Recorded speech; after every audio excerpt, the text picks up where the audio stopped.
Welcome, everybody. Thanks for joining Faded Worlds Wild Blue. Uh, what we're going to be doing today is sort of a Wild West game, but with superpowers. And it's using the Fate Core system, uh, which I highly recommend checking out. It's very versatile and uh, uh, character oriented and a lot of fun. With us today is our illustrious DM or GM Hasayona, uh, Dimmy, who's playing Rixlax, who's sort of a trickster. Do you want to talk a little bit about your character, or? Sure. Sure. Okay. Um, yeah, as president, he's a trickster who will convince you that it's the best idea to agree with him, and but agreeing with someone is not enough. You have to actually sign a document Oh which yeah. says that you agree, and you know you guys want to work together or do something for each other. But the what his um, what most of the people probably won't know is that once they sign this contract, it's literally you can't not do it. That's his superpower. Whoever signs something that he's written, um, they are bound to it, and he as well as if he signs something that he did, he no one can back up on those contracts or deals. And Mark, who's playing Marin, the seductress. How are you doing? I'm fine. I'm just pushed to talk today, so I might look a bit silly sometimes when I'm talking, but nothing comes out. But anyway, my character is, as you said,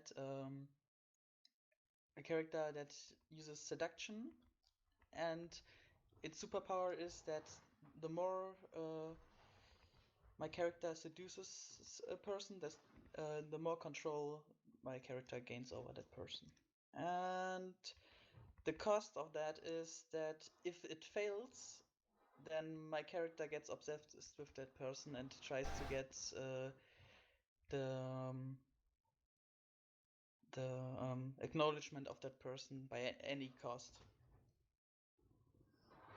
Cool. And Which I'm looking may or forward may to it. not create trouble within the group already. Maybe. How could that possibly happen? Um, and I'll be playing Duke, who I guess the shorthand picture of him is sort of uh, Superman played by uh, John Wayne. He's sort of this true blue uh, macho but polite guy, um, who is sort of a flying brick. If you know that like superhero archetype, um, but the way he gets his power is by constantly projecting a uh, a telekinetic field right around himself, and he can't turn it off. So it actually interferes with any sort of manual dexterity that he might possess. So he can't use a gun. Uh, uh, it's hard for him to manipulate like any sort of object unless it's big. Um, yeah. With that, I'll turn it over to you, Hasa. How are you doing? I'm doing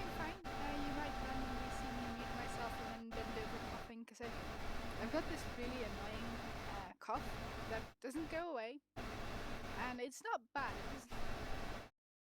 It doesn't hurt. It's just whenever I try to speak, it decides that I need to cough. So I might randomly stop talking and then cough a bit and finish what I was saying. Okay. Well, I hope you recover soon in the next few days and feel better. I'll try my best. It's weird. It's not like I'm just coughing. Mm. Strange. Like I've never had this before. I've had sore throat, coughing, things like that. Not feeling completely fine and then coughing. Too much of that Netherlands legal pot, or not? Yeah,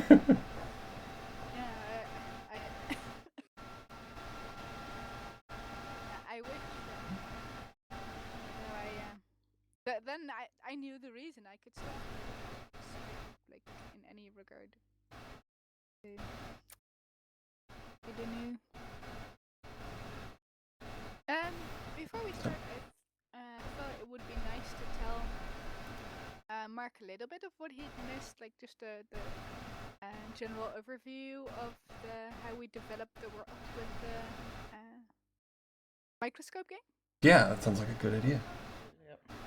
Maybe if everybody, all three of us mention like one big thing or whatever that we discussed, that might be interesting for Mark to know, have the general gist of it. So I'll start by saying that the folk are like the fairy tale phase. So they're not like Tolkien style creatures. I mean, there may be elves, but they're the different kind of things. They're, probably like a bunch of everything exists, but they're just that kind of like, the style of if you go to the land of the Fae and you eat something there, you have to stay there and time passes in a different manner. They're like not necessarily true for Folklands, that specifically, but it's that style. Okay. Brad. So let me see. Yeah, we covered a lot of the interaction between historical interaction between the folk and the queendom, and so essentially in the past, there had been like this big conflict between them that was essentially started by the queendom, and it came to a point where the folk used this powerful effect that caused an entire town to just die of the plague, at which point they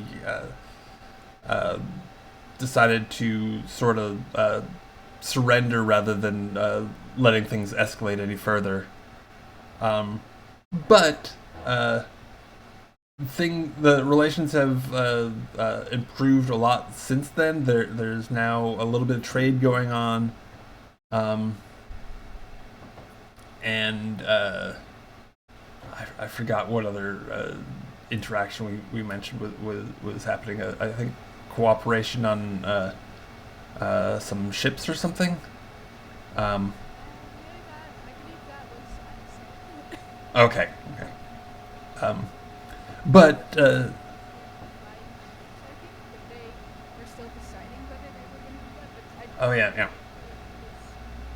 theme park that was accessible to both children of the film and children of humans, in the hope that the new generation is going to work together. So there's basically like a little bit of light at the end. When it comes to the film that eventually come for a future.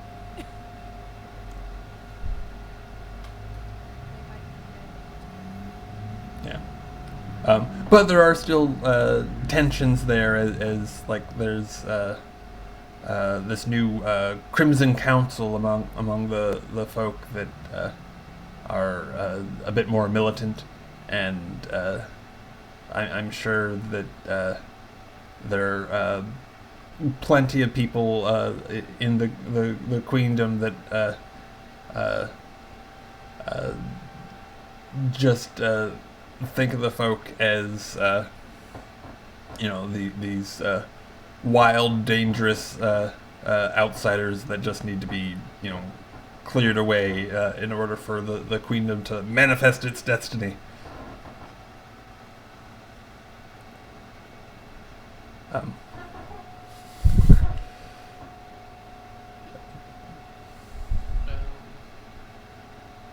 I did add the thing where folk is not really, or at least wasn't used to solve problems with fighting or wars and battles and such. So they were, they didn't know what that was until the humans came. But obviously have had some training since. I think because of basically from an accident, the face started to they have this auto making as a powerful content, and every one of them, almost every one of them, has a special bottle on their belt. I guess I didn't add two significant things, just flavor things. But hey. That seems to be your style and your liking, I think, as a player. So. And another thing we discussed is this magic, these powers, where there is, like, when magic was discovered, it was discovered in a petrified egg. Yeah. And the egg actually had was sentient. And at least the origin of magic in its essence is a sentient being. And as time happened, through the wrong people getting greedy and all these bad things happening, magic kind of split into a bad and a good thing, and this sentient being also split into like a good side and a dark side. A light and dark. A light and dark, right? Not good and they're specifically not necessarily good and bad. They're light and dark. I like that. And among the specifically the people in the Crimson Council, there are people who follow this this tradition of, like, I guess, a darker form of powers, and using powers as weapons and for greed and things like that. And then, the other side of it is, dark also means, hey, defend yourself with your power, stand up for yourself, which is a good thing. So it's not necessarily all bad. Just a little of a harsher side to life, maybe. Excuse me. Bless you. Yeah, bless you. I think that is the most important things we discussed, unless I'm forgetting something. I didn't screenshot it, so I don't know. Yeah, that's everything I can think of. Let me see. I can pull up I can pull it up in another window. If you want to proceed, I can interject as soon as I come across anything that looks like it should be added. Lineages of certain folk lineages or people who played an important role. Like one of the people who discovered or was one of the first to receive a power from this creature is like one of the reasons that this magic split into dark and light and such. But I'm not sure if it's important to know the specifics, as long as you get like the general idea of what the direction is. Yeah, I guess so. I think most of that is probably not that well known for my character anyway. I know, like how magic works, I think, is a folk secret. Like the fact that this Yes. sentient being exists, even amongst the folk, is probably a myth. So most of this is fake stuff. Like obviously that the folk are not Tolkien-esque beings is something you would know, but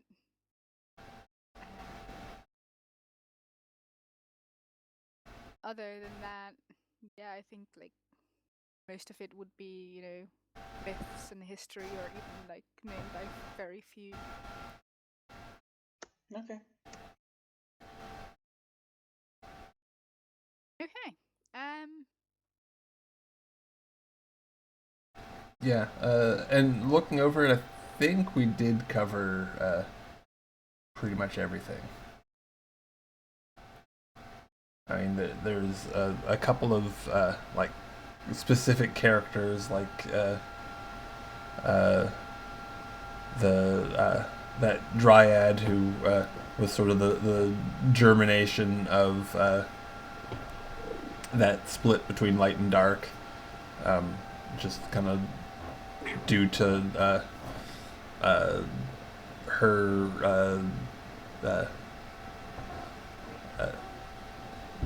Well, yeah, her the stuff that the people who followed in her path, stirring up, and then there's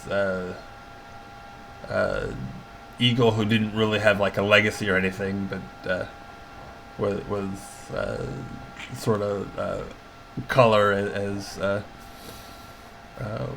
one of the first folk to discover how to use magic. But yeah, I think we should be good.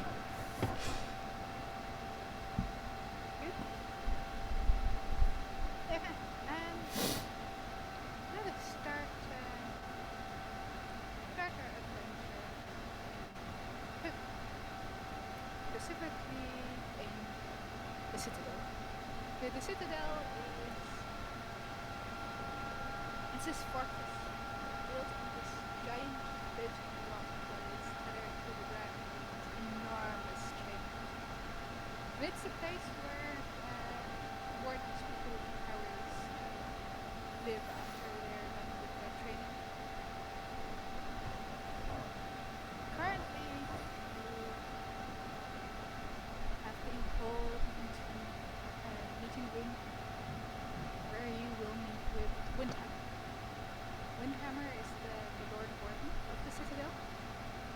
You've probably seen him around, but if you haven't, you probably know him by now. How He's, well do you know? I don't know, how well do you know? Well,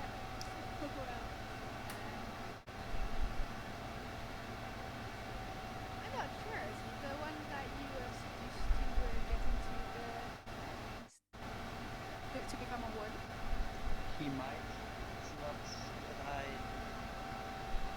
said no at that time, because I didn't know this Windhammer or any other guy from there, so it might be him. Well, it's up to you. I him think it's someone fine. Okay. So, from Windhammer's reputation, you know that he is fast. He is ridiculous. And he's this big guy. It's this real. When you think of Thor, he's that kind of broad shoulder, booming voice. That's all right. And he's called you in here for a special assignment. It's all like usually when you get your assignments, it's okay. You go there, fix that, here.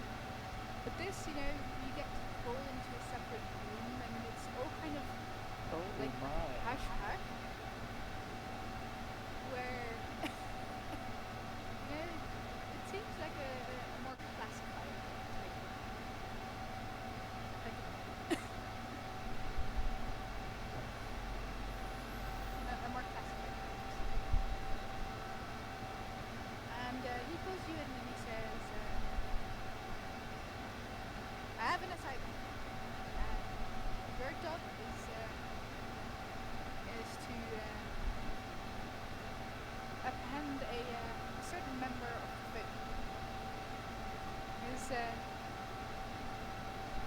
his name is Radon,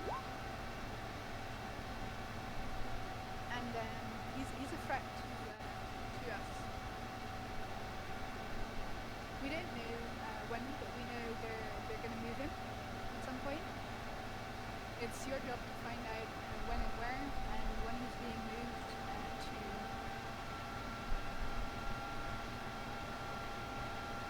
How do you say that? Something like nullify him? No, like that. Neutralize? Dispatch. Neutralize, yeah, right. Neutralize. That's the one I was thinking. It's your job to make sure. It's up to you how you do that. You can bring him back. That would be convenient to us. If you can't, then do it the old-fashioned way. I would warn you to great care, as this Brandon is incredibly dangerous, and we believe that your specific skill sets are may be necessary to handling this with care. What did he do? It is Or not what so do you much want him not to? it's not so much what you do as what What can he do? he is. He Sorry, has my a dog is very barking. destructive power. Unlike most of the folk who have powers that of a more friendly nature, his power is purely meant to destroy. And we cannot let that run loose. He is also, we hear he works with the Crimson Council and his family of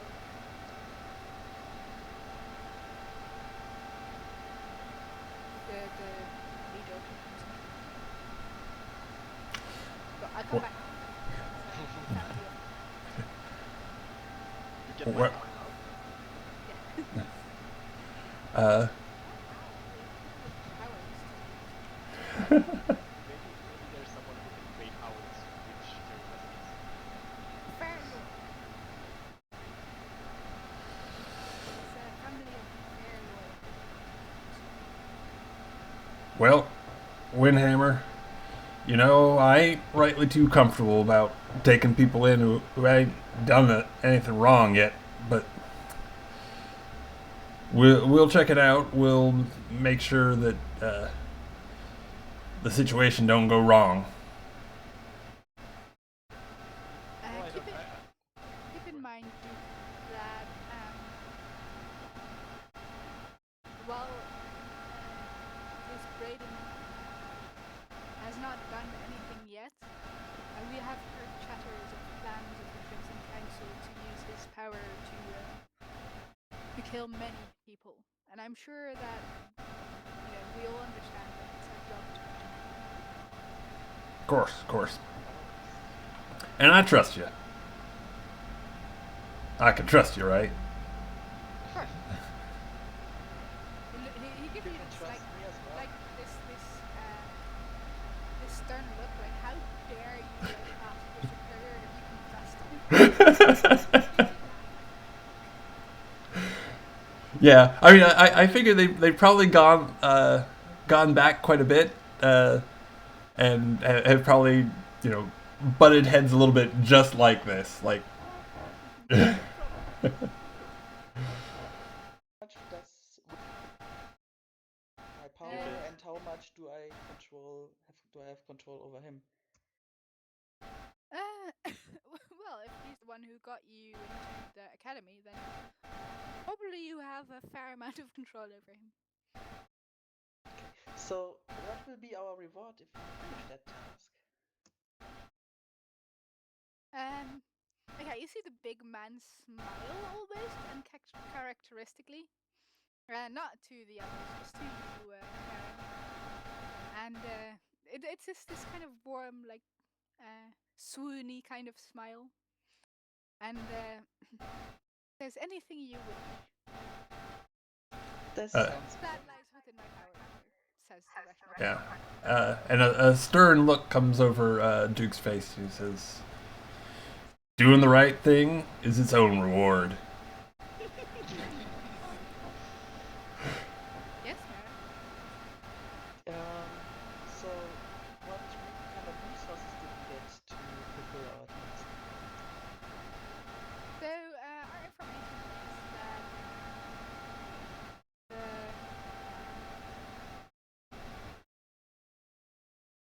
that the leader of the folk half of one of the mixed towns in the Outlands has some information, and we've assured undercover positions for all of you in this town. Undercover? Don't worry, Duke. You're going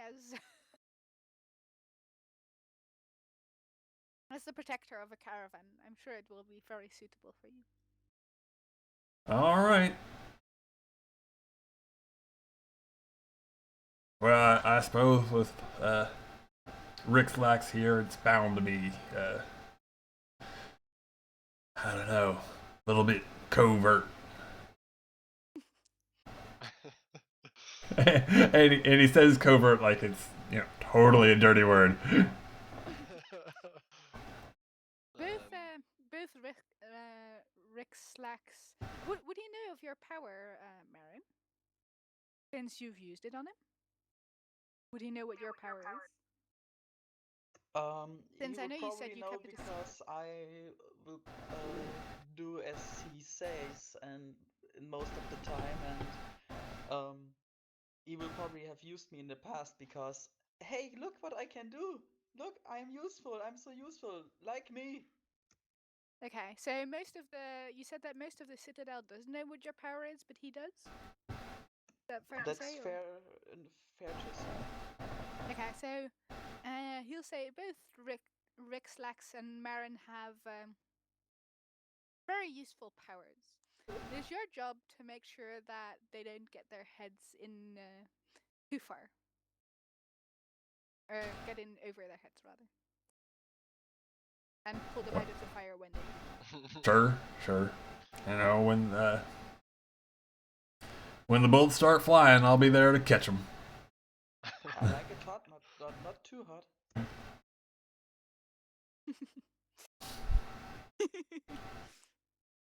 You see him like again do this like this is this really tough guy, right? And then he looks at Marin and he's like, I'm tough. Look at me being tough. And then as soon as he catches himself. I'll try to figure out what's wrong with this Windhammer guy. He seems to be, change his moods a bit. Okay.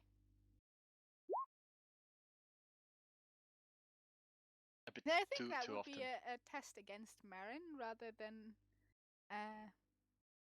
him. Well, the guy can give her away. But maybe, but it depends on how strong Marin's control is over him. Okay. I think so. I think Marin would be your opponent in this. Is it deceive or report? I think deceive. Yeah, if you want to keep it a secret.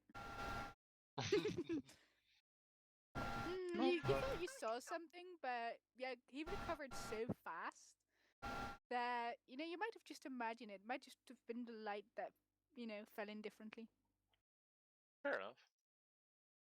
He seems legit. I mean, everyone has their mood swings. Yeah, I mean, even the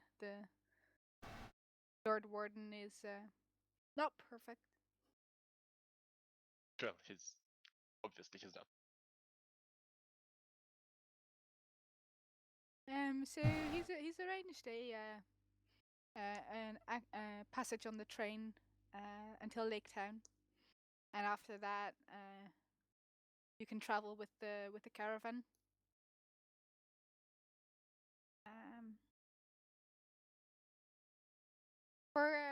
for you, Rixlax, you've got a position as a traveling merchant, which is what you do best anyway.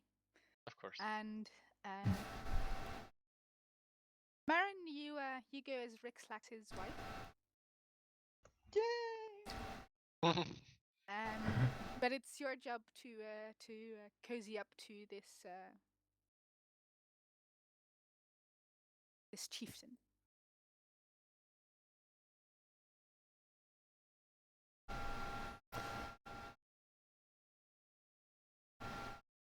So, yeah. Already Duke doesn't like the way this is set up, but he doesn't say anything.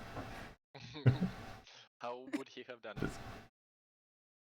Oh. We just shoot everybody. Yeah. Yeah, I mean, he'd just want to go in, no deception, just take care of the situation. Don't worry, Duke. Don't worry. That will happen later. Once you figure out where this Braden is being transported, you can go in and do your thing. No worries. Yeah, I mean, I don't personally have a problem with this setup at all. It's just Duke. He's set in his ways. Yeah. And this idea of Marin pretending to be Rixlax's wife, doesn't sit too well with him. Don't worry, it doesn't sit well with the commander either. But I'm very oblivious to it. Yeah. I'm sure you are.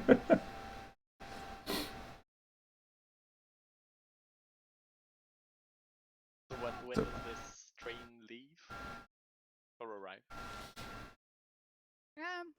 You've got time to pack your stuff, maybe buy last minute things and then get going.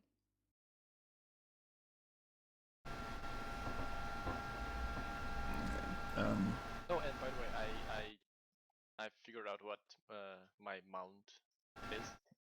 It's basically something like an ostrich, a big bird. Okay, sure. Are they allowed on the train? You know what? Normally no. But if you keep it quiet and from creating too much trouble, because you're a warden, you'll be allowed to bring it along. But you're warned to be careful with that, because if people see you take it off the train, they'll know you're a warden. So make sure that it doesn't give you away. Is the advice. Fair enough. Well, once we are set up with the caravan, I'm sure we can just bring it along. Are these bird mounts normal?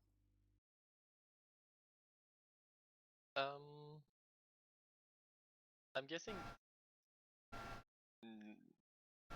anything it would be. So it's not like everyone is using horses or everyone is using those birds. But there's a huge variety of animals that are being used. So an ostrich, even if it's something that you don't see every day, you're used to not seeing everything every day. That's what I'm saying. Okay. Do you specifically have your mount as an extra? Or was it one of the equipment things you got? One of the equipment things. Yeah, I'm trying to decide whether I'd bring my horse or just try and get one in town. Well,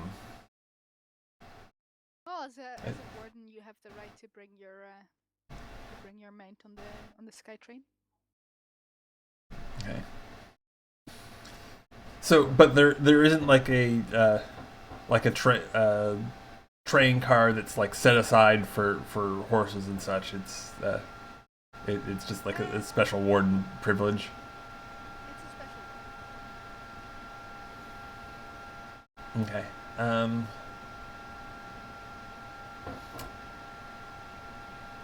Hmm. Even if someone notices us, I'm sure we can convince him he's wrong. Or You're going to sign right here that you were wrong. Yeah, you can totally force people to do stuff, and in the moment, and I can do that long term. So we're a team. Yeah, I think that I think that Duke would bring his horse. Do you have a mount, Marin? No. Okay, so are you going to walk when you get there?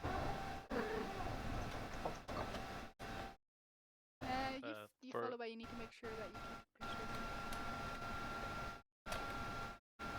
Okay, the problem was I was constantly making space in the description of my character. That thing. So I of course sit on the back of the same mount as Rixland.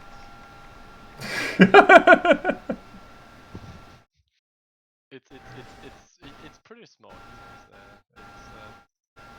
That's even better.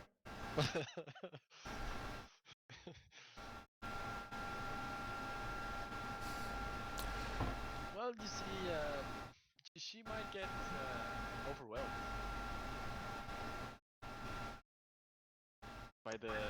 by our weight combined. Can try it. Well, Yeah, I wouldn't want to discomfort her. Do you want to there. discuss? You look like someone who can take care of your feelings. Yeah. You're No, a shield. no need for that, ma'am. There's room on Old Star.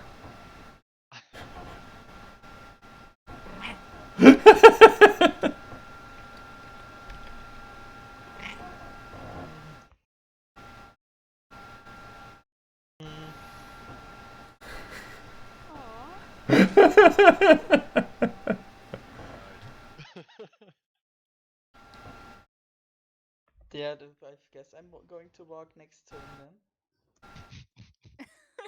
Wow. You guys are horrible. Right. And at the same time, I still feel sorry for you. Like, Marin is like this, like one of the creepiest characters I've seen. But then, when like Rixlax is like, no, I didn't want you, and Duke is like, yeah, you can sit on my horse. I'm like, oh, poor Marin. So, anything you guys wanna do before you catch the train? I'll ask Duke if he his experience in those missions would suggest that we need something for the road, or for afterwards. Well, I don't rightly know. Usually, the missions are a tad more straightforward than this, and I usually don't need anything more than my normal kit. But for this, something else may come up. Wish I could tell you more.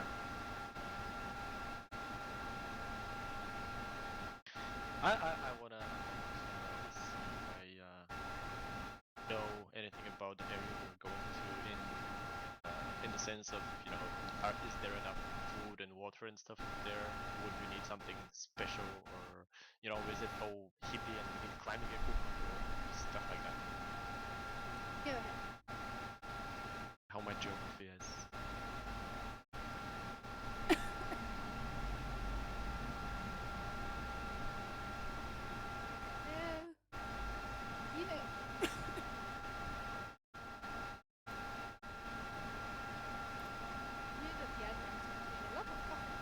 We You know need that that. the Outlands are a rough place.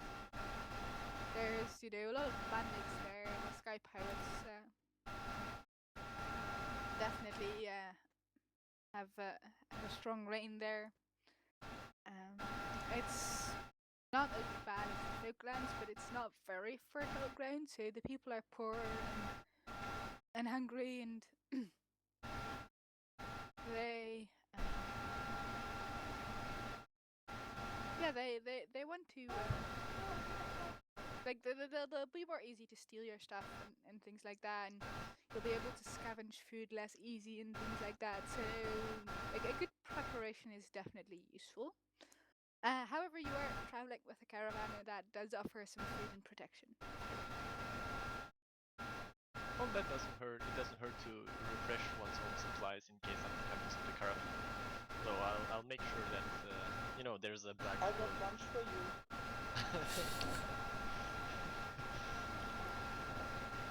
What is it then? Steak with grilled potatoes. Probably a lot of things with aphrodisiacs. Strawberries, chocolate, Oysters. oysters. I probably brought that stuff that he likes. I have no idea what it is, but I assume he like that. Probably.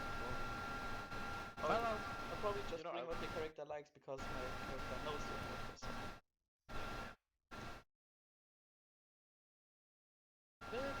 Cool. Yeah, I appreciate the gesture, but it's still not lunchtime, so I'm going to eat it a bit later, probably when we're on the train.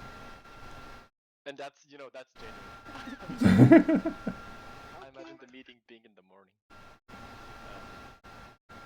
So yeah, I'll make sure that to pack some extra food and some adventuring stuff and stuff like that. Ropes. So if you want to buy anything specific, like you can probably get like general like rations from the wardens, but if you want something specific, you'll have to go out and buy it specifically. Okay. Let's say that I want to, get the rations. The Russians. Can't trust him.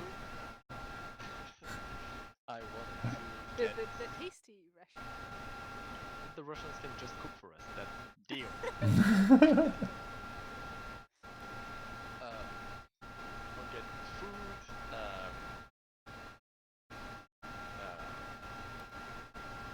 The some sort of a survival kit, and maybe something from my own stash. That's maybe a jewel or a necklace or something that's worth much in case we meet bandits and we have to bribe them, or anyone else. Go ahead and get resources. Let's see how resourceful you are. Oh, don't forget, by the way, guys. We're doing the old system where you set yourself a goal, and when you meet the goal, you get a skill point. So set yourself a goal. I'm trying to play my character well, which means I have to balance the obsession part, but also playing the main goals of my character out at the same time, which will be hard to balance, but I'll try to manage that. Okay, so your goal is role playing out the struggle between the different sides of Okay, sounds like a good one. I'll go with the same as my last one to use all my stunts in the session. Okay. Because they're new and yeah, challenge. like new characters are always a bit harder. Yeah, and I think if it's okay, I since I'm trying to like step into these new shoes, my goal will be to play out each of Duke's aspects, like highlight each of them in action. Is that okay? Okay. Okay, it just has to be something for you that you want to do that is like that. That you might find, just a little bit hard to do, and that would just be easier if you have this extra, like real motivation of, hey, if I do this, I actually get something for it more than just this intrinsic reward of, being a better role player. So it's just a little extra bonus for them. And I think a better way to award bonuses than to just be, every other session you get one. Yeah.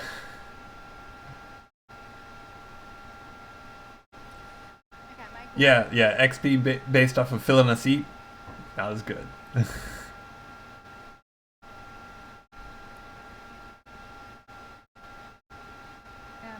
My goal will be to look into the camera when I talk. So, was the last one your resources? Yep. Slack? Okay. And if it's not enough, I will probably spend a fate point to up that a bit. Okay, yeah, sure. If you spend a fate point, you can find everything you want. Else you can find the adventuring gear, but not the precious gem or anything of the likes. I am the deal maker, and people around town know me. So I would imagine they want to get on my good side when I'm looking for something specific. That and probably on somebody sign it. Obviously.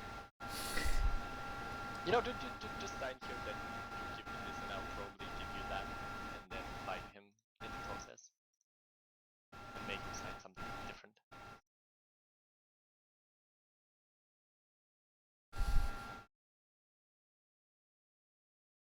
Already being a cheat. Town who didn't know you yet.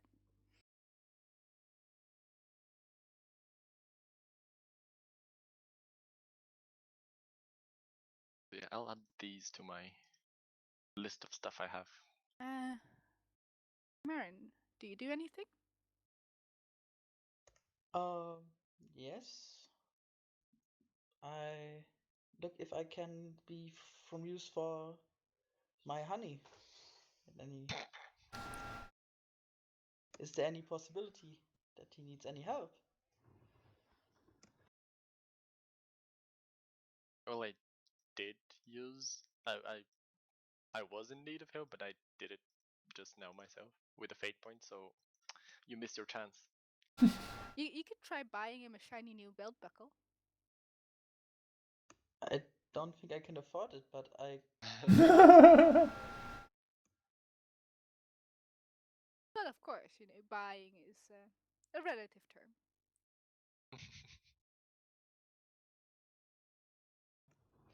I will look around and see what people are around here.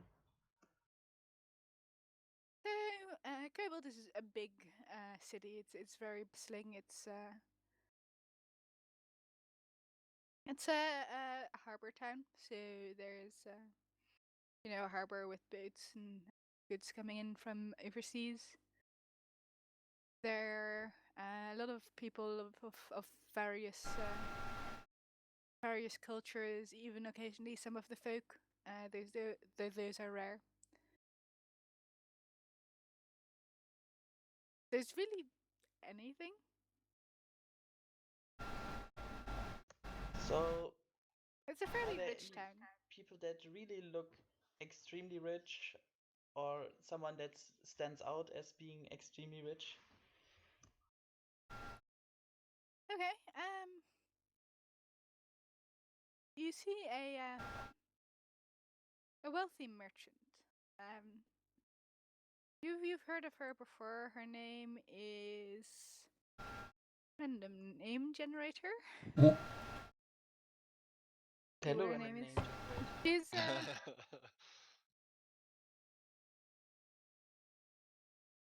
she's got long blonde hair. And yeah, she's this very wealthy, fingers covered with rings. You can see from her that she definitely eats well every day. Things like that. Like Okay. she just oozes wealth and confidence wherever she goes. Okay. So, how many um uh, uh, I'll look for an opportunity to just talk to her then Her without. name is Eliza Crockett. There you go. Okay. And she's standing there and what is she exactly doing right now? Um, she's she's looking at a new ring. Um, she still has a place on one of her pinky fingers that isn't covered by a ring yet. So, she has to get a new an extra one just to fill out her collection. Okay, I look around.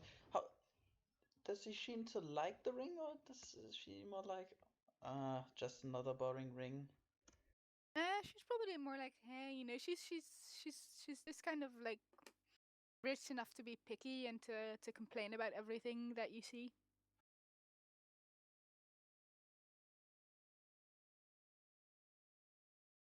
You hear her gossiping to her friend. She's brought a friend with her, and you hear them gossiping like, yeah, no, I think I'll have to have them custom made because like these ring sellers these days they're just horrible. They're dreadful. Okay. Do I see a ring that looks extremely fancy? There are various extremely fancy rings, with big diamonds and you even see a band made of blue steel with various little uh, cobalt gems in them. Okay. Um. That's probably the most expensive one because cobalt and blue steel both ridiculously expensive. I can hear myself. Okay. Probably. I'll just pick. Oh, actually, I'm just gonna pick something that I think looks really good and would fit her, and say a flower like yours should not sully their hands with a excuse of a ring like that. Thou should try that one on. She looks you up and down. What do you look like? You're muted.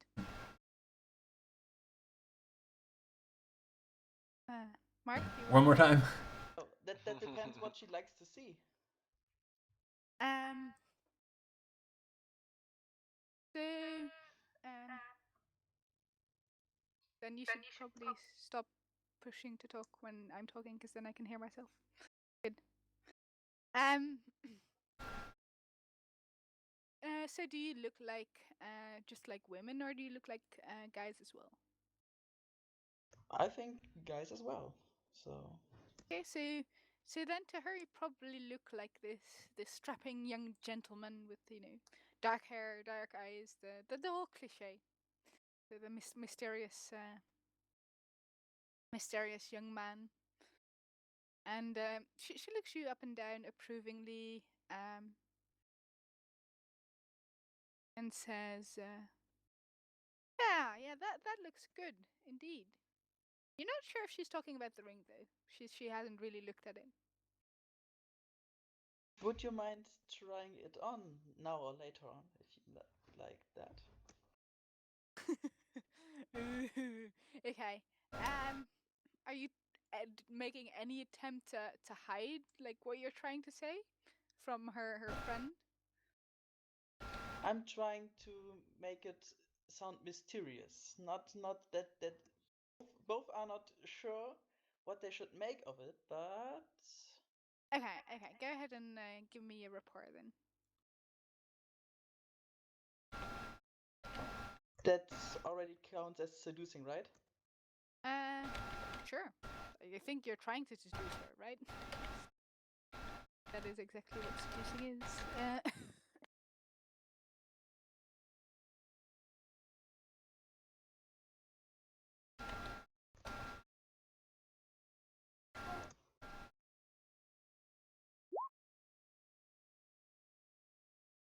Oh, and let me mention real quick. Thank you very much, Henley, for hosting. That's awesome. Really appreciate it. That is awesome. And welcome to anybody who was watching his broadcast and was switched over.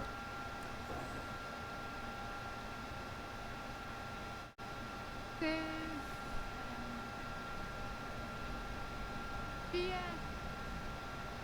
she looks you up and down, and then hands you her card, and she's like, "Yeah, maybe you can come by later today to discuss fashion."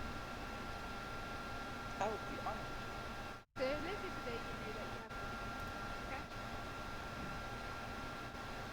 But the problem is, I don't have that long that I stay in this town.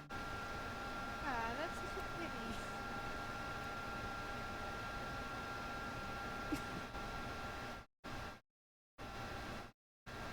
You really should stop by sometime when you are in town.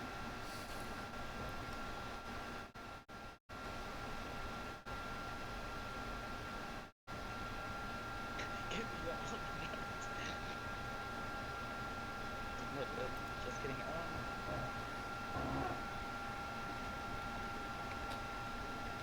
Yeah, I would really like that.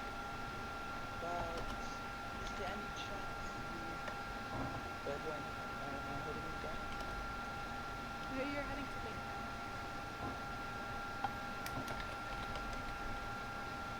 Muted. You're muted. Muted. Is there any chance you are in Lake Town in the future? Let's see if she was planning to go to Lake Town.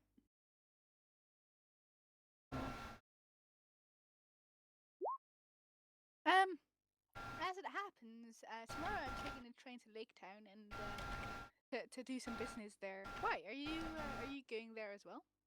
That's wonderful. Yeah, I will head there and have some business to take care of there, but I will have a lot of time to spend differently there, so it would be wonderful if we could meet up.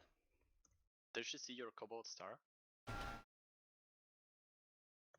Why should she see it if I don't show it? No, I mean, isn't it kind of a badge thing? That's why I'm asking. Probably, since it's based We are on. undercover there. Why should we wear it? But we're still not undercover, that's why I'm asking. Would you have thought to hide it? Is his I question. think it's more wise to hide it. I was not thinking to. Hey, we're going to another cover mission. Let's just take it off when we're there. Ah, No, this is I the was town. asking if you're, playing the whole I'm a new uniformed guy and you can come along and blah blah blah. I don't need that cheap tricks. Okay. No, I mean, they help. Being a warden has many privileges tied to it.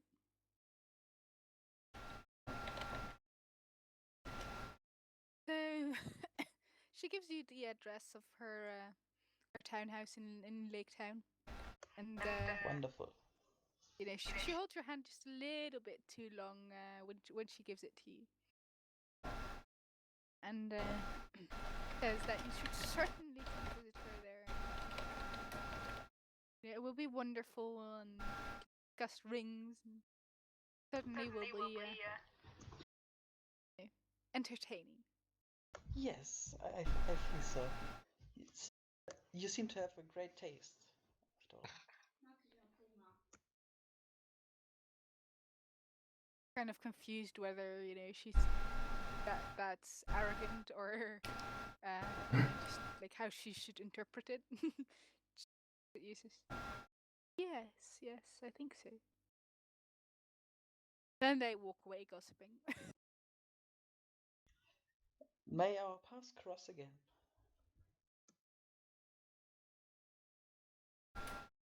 about you, Duke? Are you doing anything before you leave town? I don't think so. I think I'm just gonna proceed directly. Uh, Duke is usually pretty self-contained, and as long as there's oats for his horse and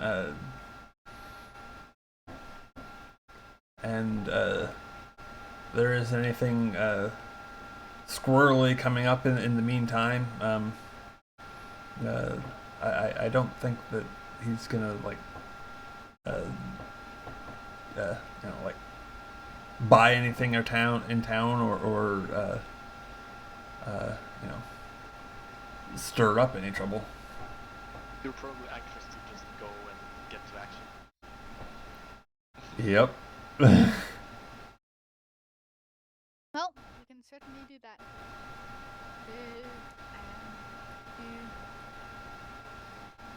You catch on your train, you come on, and you're very close to Lake Town when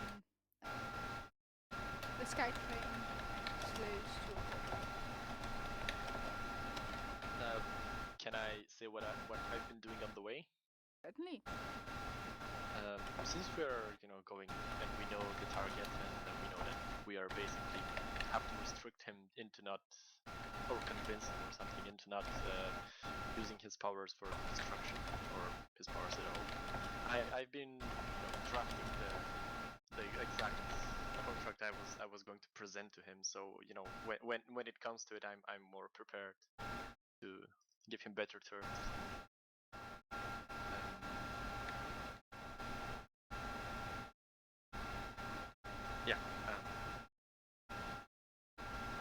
Would that be kind of a long-term setting him an advantage? Sure.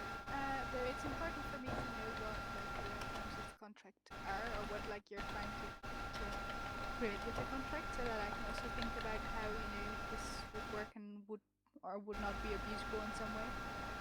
So you'd have to think about that as well as a player, but you have plenty of time to do that.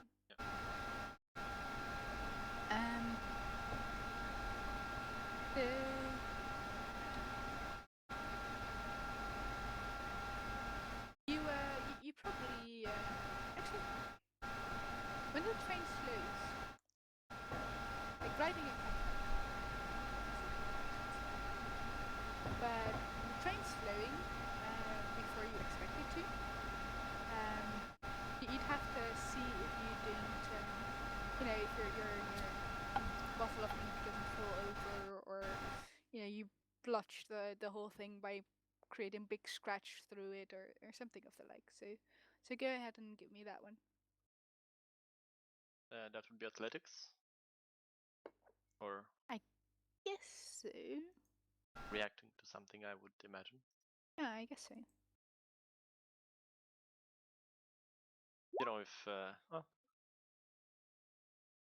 If Marin was around me to help a little bit, I will help before. Maybe she could jump to the rescue. What's up? I'm not sure how difficult that is, so.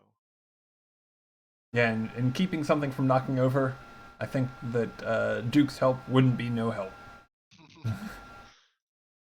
I don't think so, no. I think Duke would probably just destroy the table that the whole thing was on if he tried to help. But if his power were new, he might, his reflex might be, to go and help, but then, everything going to pieces. Hey, that's a good. Yeah.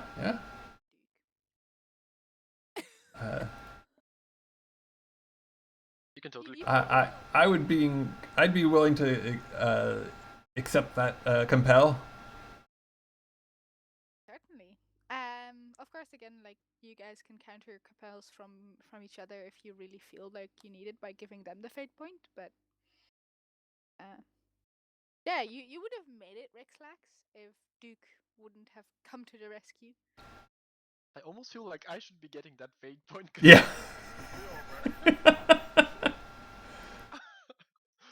Okay, yeah. Why don't you take it instead? Okay. So you broke So, it. yeah. You stupid oaf. Well, let's not get hasty here. Now, I do apologize for messing up your stuff there, but you know, really, you and I both know that the temptation is there to use it for the wrong purposes. So let's just both take this as a lesson. I'll be more careful, and you uh, keep an eye out for uh, uh, I don't know, for the temptation to just use your power to just build people rather than helping them. I was going to help us complete the mission. That was my plan. Well, In the meantime, I'm taking care of everything that fall down and try to clean everything out then.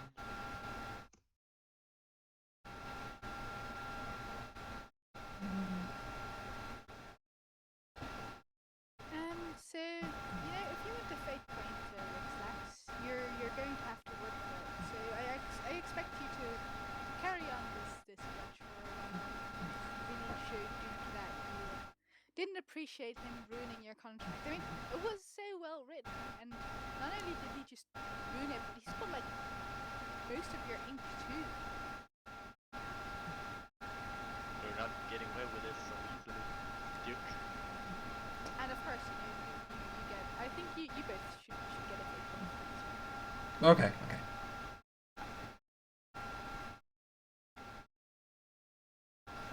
Well, Go ahead. as I said, I think this is a lesson to both of us. But you're right. I did spill your ink, and a man's got to make amends for the trouble he causes. So when we get into town, I'll get you some more. All right. We square. Well, I would say yes, but then we wouldn't have that much, so I guess I would say yes, but Well, why? I mean, you'd only really be square if he rewrote the contract for you in addition to buying the ink, because you know, you spent a lot of work on that. I didn't really imagine you ever writing a contract or writing anything at all. Sadly, no. Say yes first. It's really awesome. Yeah, I mean, I'm sure that you know, he knows how to read and write just fine, but the he can't quite manage the writing part in terms of dexterity.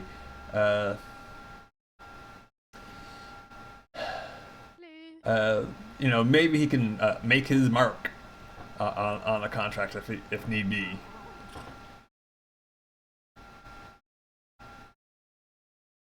In the near future, we should make like a 5-minute break because this little guy is hungry, and I'm gonna make him something. Okay. I think we should be able to do that, right? Doesn't have to be now, but in the future. You guys okay with a 5-minute break? Sure. Yeah, that's fine. Okay. Then let's take a 5-minute break. Well,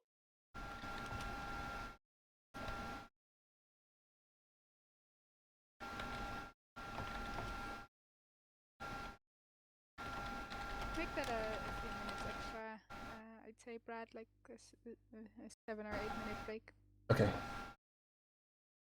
You know, preparing food generally takes time.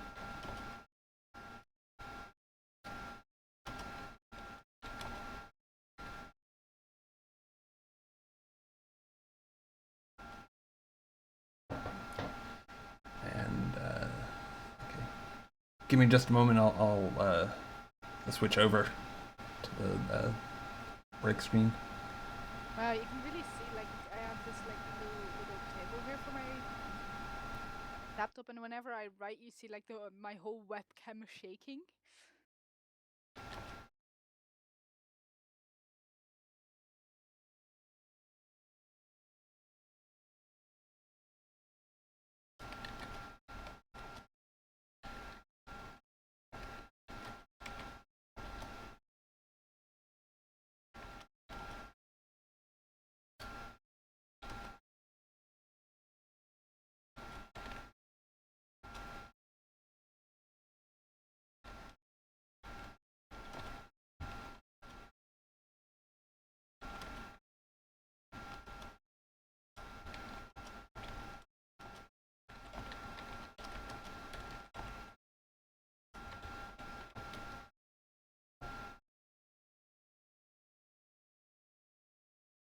Okay. So sorry about that. Yeah, we'll be back in about 7 minutes. Let me set that and.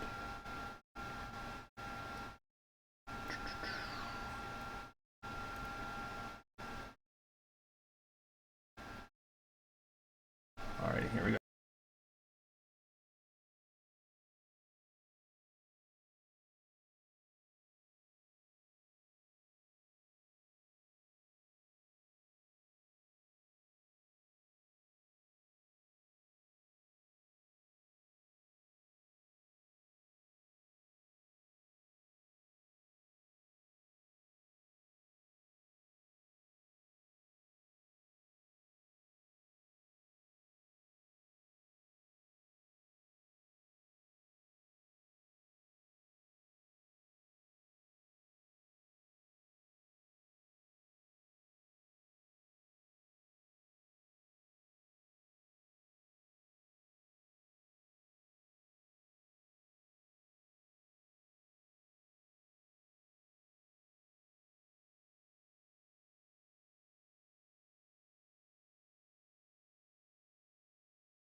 welcome back. Thanks for hanging in there. Over the break, we did discuss the relative benefits of licorice as compared to chocolate, and apparently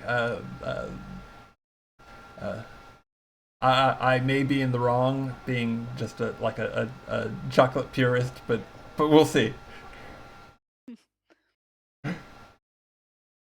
I think Yeah, it's 2-on-2 here, we so... we skipped the rest of the role playing session. We're just gonna like do our thesis on licorice and discuss the various. No, but I think like chocolate is generally everybody likes chocolate, and definitely not everybody likes licorice. Okay, her case is crumbling, guys. We win. Mainstream is not always good. True. Well, But it's in this very case, good it when is. you have a cold. Licorice is really nice when you have a cold, like I do. But yeah, so the train slowly moves to a halt, and you guys heard her commotion in a few train carts ahead of you.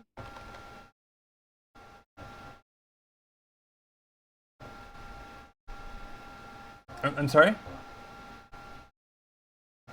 The We train hear a stops commotion. in the middle of nowhere, basically. Not near a town or anything. I mean, it's closer to Lake Town, closer to the end of your travels, but you can't see Lake Town yet. The train just stops,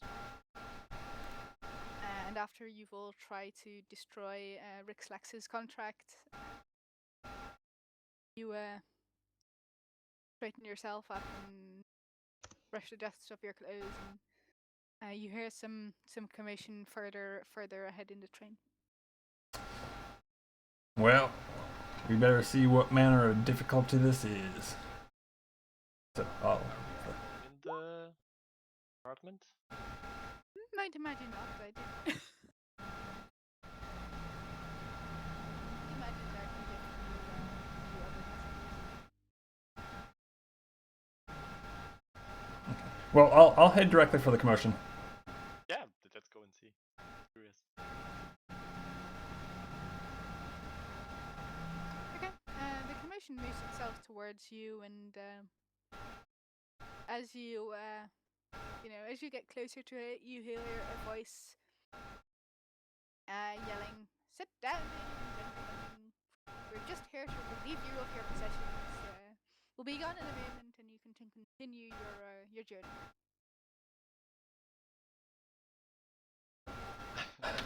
I will. All right. If those people are close enough to hear, or if we just, or do Hi, we just Johnny, hear? I It's will in the take next care of card, this. so you could walk in there. I will walk in there and holding a coin in my hand, and say, "Okay, guys, if I will throw the coin in the air, and if it's tails, I will give you all of my possessions. But if it's heads, you will give all of your possessions to mine, and you will have a talk with my friend Duke here."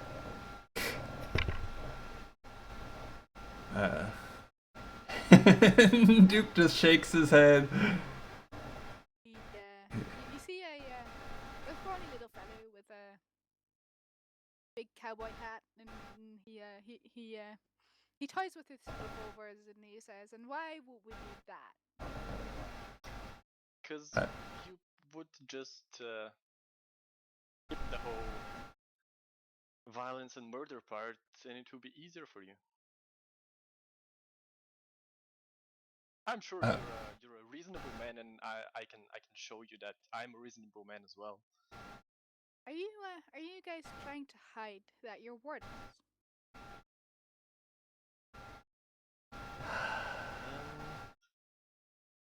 Yeah, and I'm. I guess we are.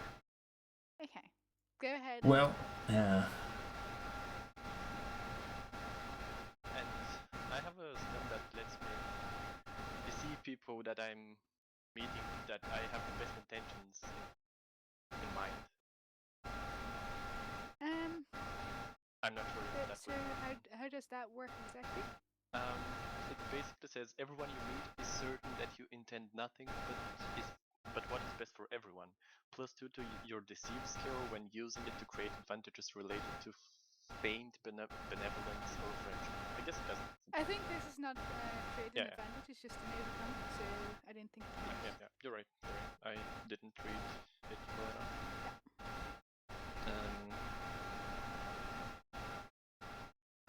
I'm deceiving them that I'm not unworthy.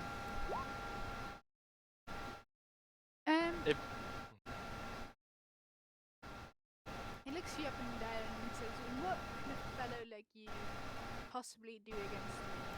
He walks close to you, like kind of pushes the gun under your nose, like not literally, very I would like threatening. to interrupt that. And I'll just fall at this guy and say, oh thank God this guy's my savior. I was kidnapped by those people, please help me. I'll do anything. Okay, go ahead and bullshit this guy. C4 report. See, for sure.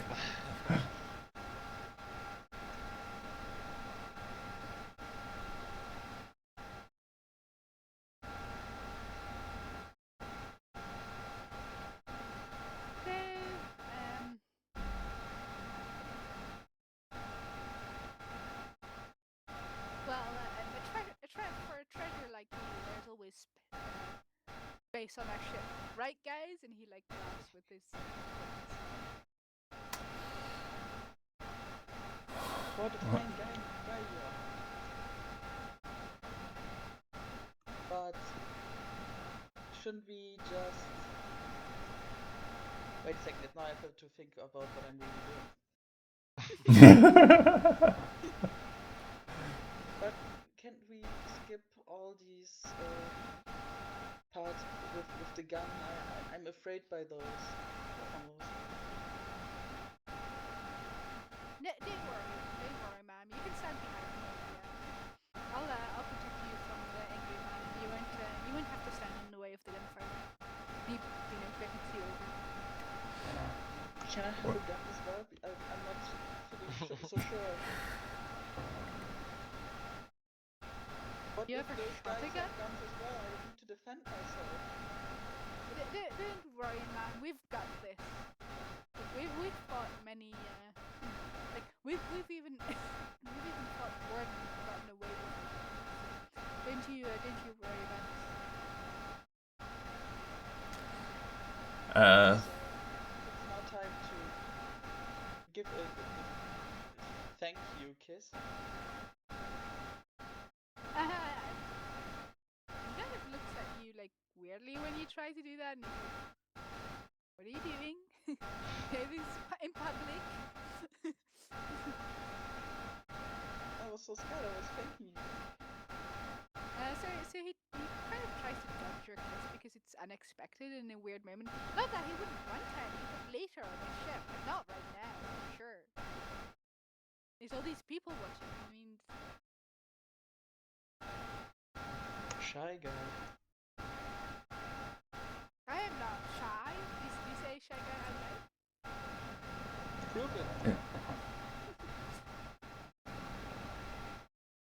But I mean, it seems like he's gonna like rob the train regardless of being charmed, though, right? I mean, that's what it sounds like. Okay. So Duke will step up, like, and kind of get in his face enough so that hopefully the guns will get trained on him. Do you wait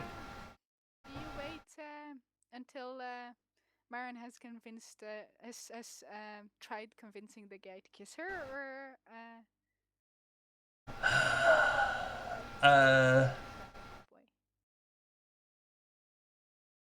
yeah, I get. I guess as soon as if the kiss is going to happen, it's as soon as that it does, but he won't interrupt her play. Okay.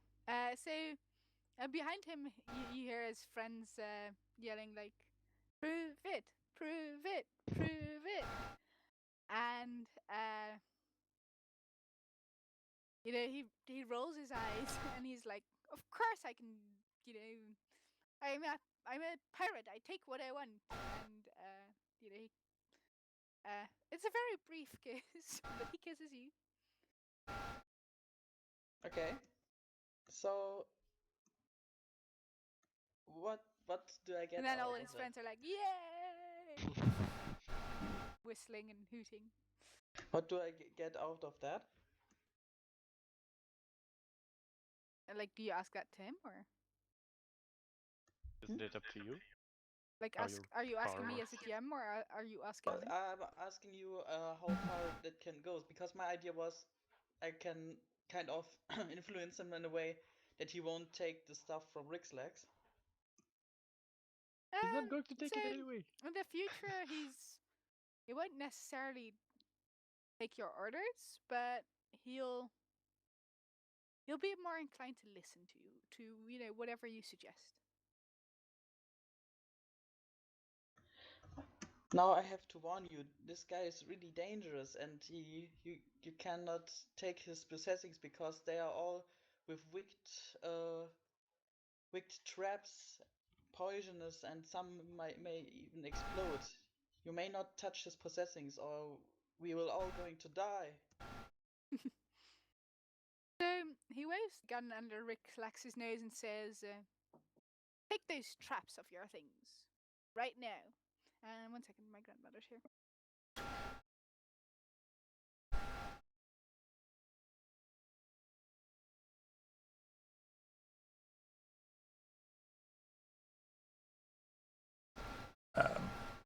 So yeah. She's always very sweet, offering me tea and stuff. Oh. So yeah, at this point, Duke will get in the guy's face and be, "Well, I'm afraid it's a bit worse than that. I'm gonna need you folks to step off this train and be all peaceful like, or I'm afraid it's gonna get ugly. And you don't want that, and I don't really want that."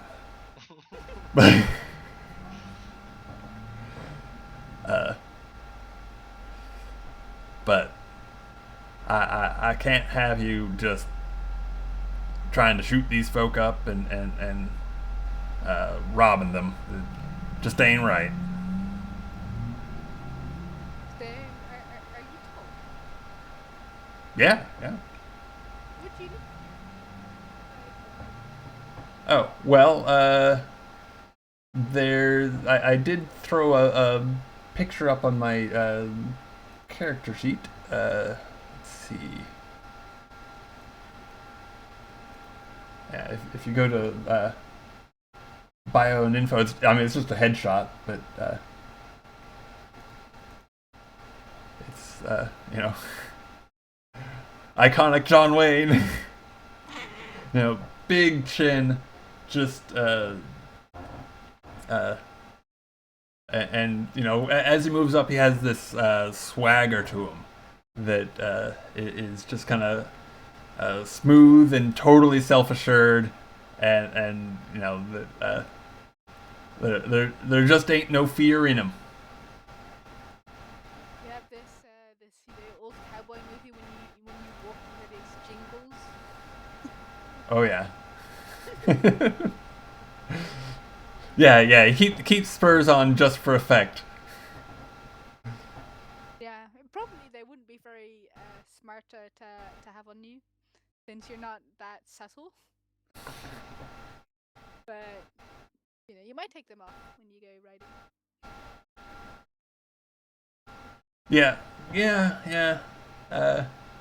Unless that's probably true. He probably needs to take them off for riding, just because he wouldn't want to kick the his horse too hard.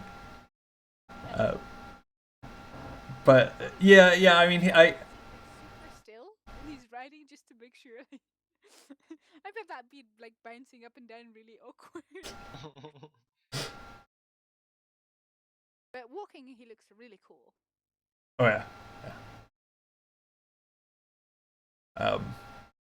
So So, are you I- trying to hide that you're a warden, Duke? no, I mean, he's not bringing out the star or anything. So yeah, I mean, they're probably going to just kind of laugh this off, or uh, you know, not take the situation as seriously as they might otherwise. Um, but Duke wants to give them a chance to back down. Will you deceive? Deceive? See if he smells that you're a warden. Okay. How would they know if we don't carry our stars? I mean, what would give us out? You know this thing. Well, you know what? I mean, like you can just recognize a police officer or something like that. Like I'd imagine wardens would have the same kind of like self-confidence, and most of the people with major powers are wardens. So, especially for Duke, who has such an obvious in-your-face power, if he just like moves his hand along and like snaps a part of a bench off, then it's gonna be obvious that he's, or they're gonna guess that he's probably a warden. Sorry. okay. Yeah, I mean, he isn't doing anything to tone down that warden swagger at all. Like, if they want to guess that there may be trouble just based off of that, sure. I mean, he's not trying to deceive them on that. He's just not like, advertising to everyone around that he definitely is. He's like, I don't care what you know, you are the one dealing with it. So his folk would probably recognize a warden. If you go against the law long enough and often enough, you. Yeah, and You probably learn to spot them. yeah, and he's pretty well known among the Warrens. I mean, he's not covert. Yeah. He's more poster boy.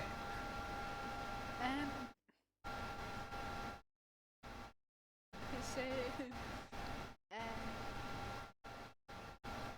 It's the door? like you're like two heads taller than him, probably something of the likes. He's relatively short fellow, and he looks up at you and he's like, "We're not scared of wardens. Go away." Didn't say that I was, but I can tell you, if you press this, you're going to be pushing up tombstones.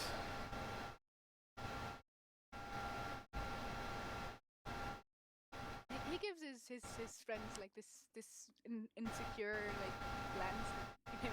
What are we gonna do with this mountain of a guy? And like you know what? Maybe we can come back another time if that suits you better. And like slowly starts walking away. Like he keeps his guns like aimed at me, but just like slowly backs backward, like, trying to hold like Marin behind him. Okay.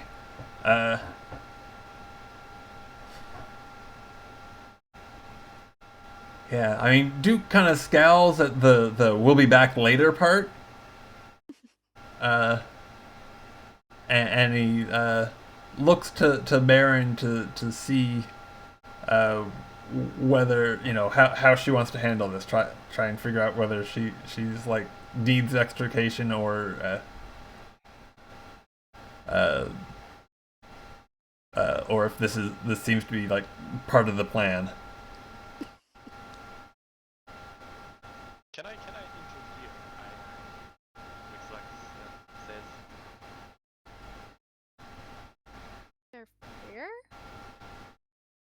I know my friendship to be a reason, and I seek your help in need of help.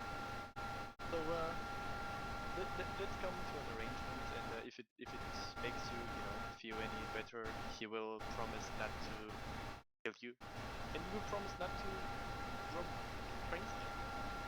Okay. Report or deceiving, whatever it is that you're trying to do. Right now he's eyeing you very suspiciously because if that fellow is Gordon and this lady here, this nice lady, probably was their prisoner. Then the other guy, you might be a warden as well, and you're making a deal with a warden. That sounds very suspicious. So let's see. Well, I imagine I would be reporting, but I would also be lying a little bit. So I'm trying to be friendly, but at the same time I'm not really. So whatever you think is the most appropriate for what you're trying to do. Well, to be honest, it's going to look like I'm very much trying to complete my challenge, but I think my stunt is very is reasonable to use here. I would use deceive to to look to appear friendly and that everything is in their best interest to create an advantage for my rapport towards them. Okay, sure. Okay. In language. So then it's a challenge. It's first to deceive and then a rapport. Mm-hmm. And deceive is just to come across as this friendly, nice guy that's just trying to help. Trying to fix things and then rapport to get him to help you. So go ahead. And I can add to that challenge an empathy to see what will make him agree to the deal. Okay. Or sign the thing. Sure. Okay, let's deceive.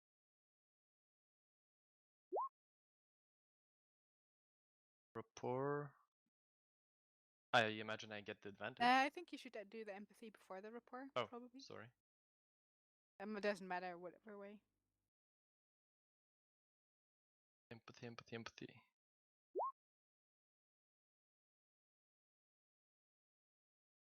And the rapport is with an advantage, right? Or possibly with an advantage. Yeah, the rapport is with 2 advantages. One from the empathy and one from the deceive. Yeah, I'll roll it without the advantages first. And... Oh, no, actually, no, I won't. With the 2 advantages. Okay. So you figure out that he's just, he's a humble bandit. He doesn't really want very much except for loot and to get out of here alive. He probably doesn't want to get arrested and go back to Cobalt. The standard things. Not a very complicated man. He wants. You also figure out that he wants Marin. she's on his want list. So what you missed, Marin, is Duke threatened the Sky Pirates, and the Sky Pirates said, you know what? I can see that you're a warden. Let's not. Let's if we'll come back another time if that suits you any better. Like he backs off, like kind of like shielding you behind him.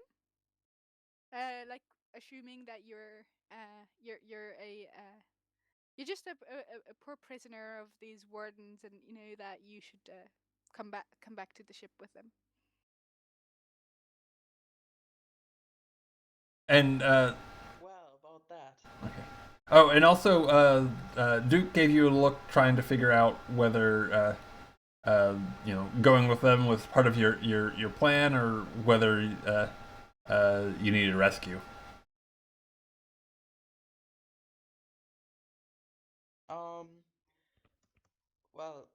actually, now that I could tell everyone here, it's gonna be fine. The Duke's gonna protect me now, right?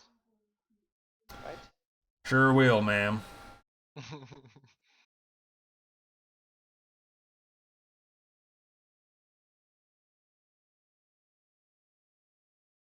So that is what you say. Okay. Um. So you pretend that as if Rixlax is not a warden and Duke is going to protect you. Okay. So go ahead and deceive then.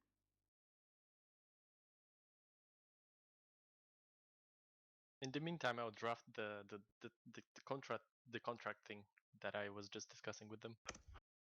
You you get a +2 to that deceive because you rolled the guy. So um not only does that he's like okay, and then he he like helps you like go towards Duke, and he says, "You should really come visit us sometime." And then he's about to tell you where their hideouts is in like the mountains, and then one of his friends kicks him, and he's like, "Yeah, you should just come visit us sometime." Well, I appreciate the offer, um, but tell you what, keep your noses clean, and I won't. He eyes you suspiciously and says to so how do you convince him, Rexlax? What do you say to try and talk to him? Well, I thought the whole challenge was for about that, figuring Yeah, out of what course. would work, But and like, what do you say to him? Like, how do you say it? oh, well, I just say, well, here's the thing I have. You know, he's a warden, as you can tell, and I'm sure he needs an official document with your with you agreeing to do what he says. So I'll just draft here that you won't rob this train, and that you will go free, and just a basic thing. And you will sign it, and he will sign it, and let's be civil about this. He nods, like in a kind of like he just wants to get away from here, but well, you say kind of you convince him that it's like necessary to do this thing because then the Duke will leave you alone, and he's kind of like, okay, I guess if it's necessary. Don't forget about that. Don't forget about that part about them not robbing other folks too.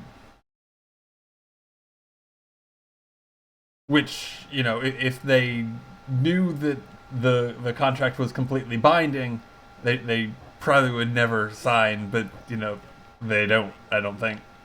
Okay, we're He did just not going to deceive them follow. very well, so I don't think they realized that.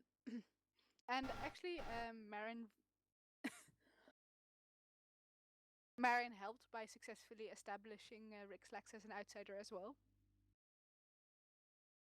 So at this point, he's just yeah, okay, I'll sign stuff, thinking like, I'll just break that when I'm away anyway. I'm a bandit. Who cares? And I guess I wrote down what the you have to do this part would say, and the thing in brackets is with this small font and this.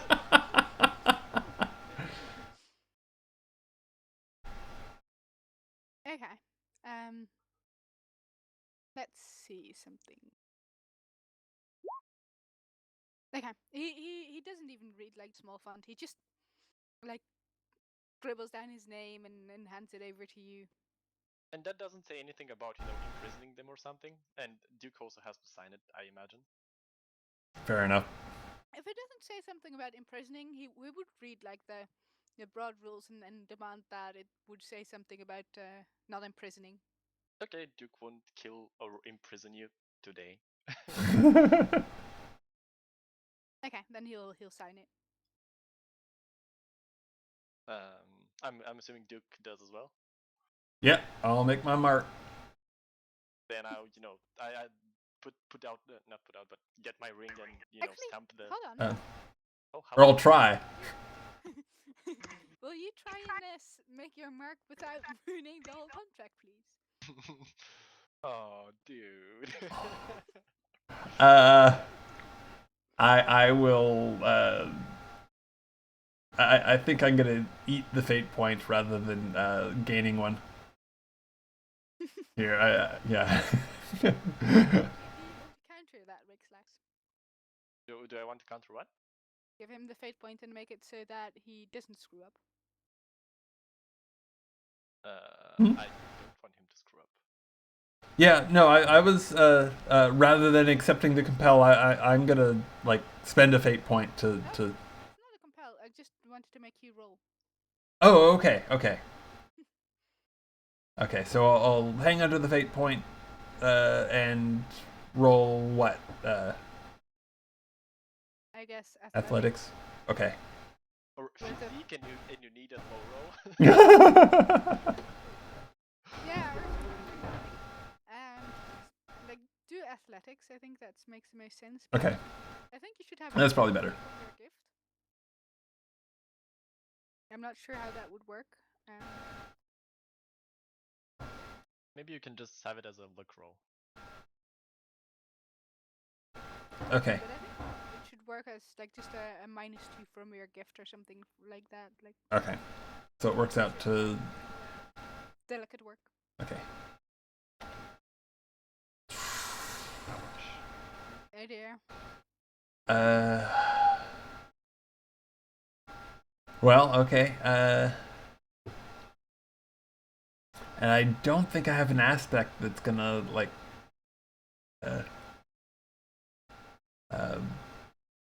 help with this. I mean. Maybe like your blue paragon. Okay. That you want to do the right thing and want to use. Well, okay. I mean, we are in the middle of a negotiation. So I'm keeping a cool head about it, and treating the whole thing all delicate like. So would average be enough here, or do I need to use the? Okay. Cool. Yeah, sure. When both of you sign the thing, I will put my ring on it, and it doesn't have any wax or anything. It just kind of makes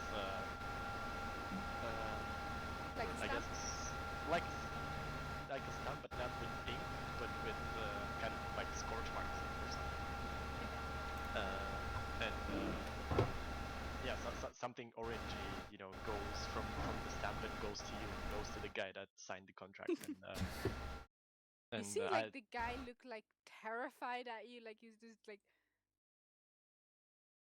what the fuck, man? Oh no, nothing. That's just how I roll, and I grin, and the coin I was flipping in my hand was my cobalt star.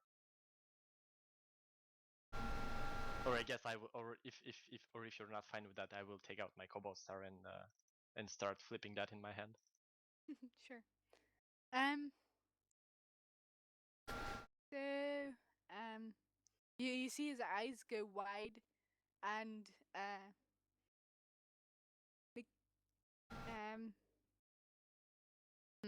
let's see. I want to see how he acts under pressure.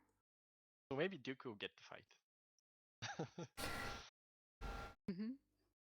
Let's see how he does. That's a poor contract when Duke can't really defend himself. Oh, he can't kill them. Yes, Yeah, I mean, can't rob. I don't know. Oh yeah, the other guy Duke can kill you guys. Yeah. Didn't say in the contract that he can kill you.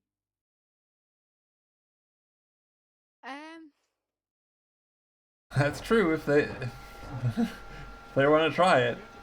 Do this. No, I think like he just uh takes out his revolver and takes aim at Rick Slacks. Oh, okay. I'm definitely gonna step in the way, and we're we're one step away from handling this all peaceable like, and let me tell you, that's the way you want it to go down. You can't kill me, he says. Like, not very sure about that because he doesn't actually know how Rick Slacks gifts work, but trying to. Yep, that's true, but I don't know. Ow, Ha- Banjo. Yeah, but I don't know. Are you favored of like having kneecaps? You see him like looking unsure, and like his friends are like backing off slowly because they realize that they didn't sign anything. There were no given to them, so they're just like creeping out. um, and he kind of yells, Get him, guys!" and like shoots shoots at you, Duke. All right.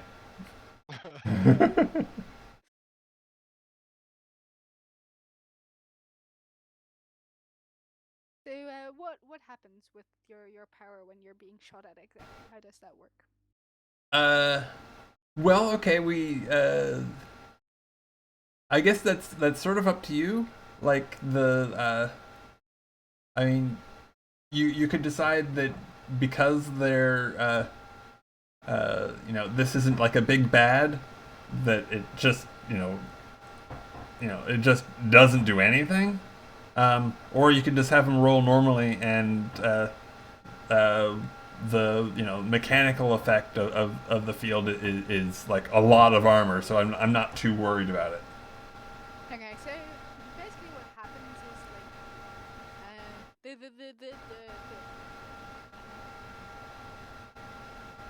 the bullet just kind of hits you and bruises your shoulder a little, and then it falls to the ground without like ever piercing your skin, and you look at it like. Then he looks at it, and he looks at you, and he looks at it, and he just turns around and tries to run. Okay. Well.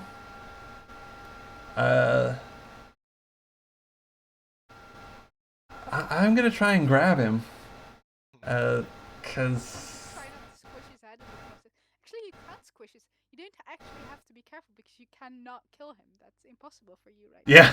That's a pretty useful way because he signed the contract that he couldn't kill him. Why can't you kill him? I'm missing. Because of your power. Yeah, your power Oh, stops yeah, his yeah. power from.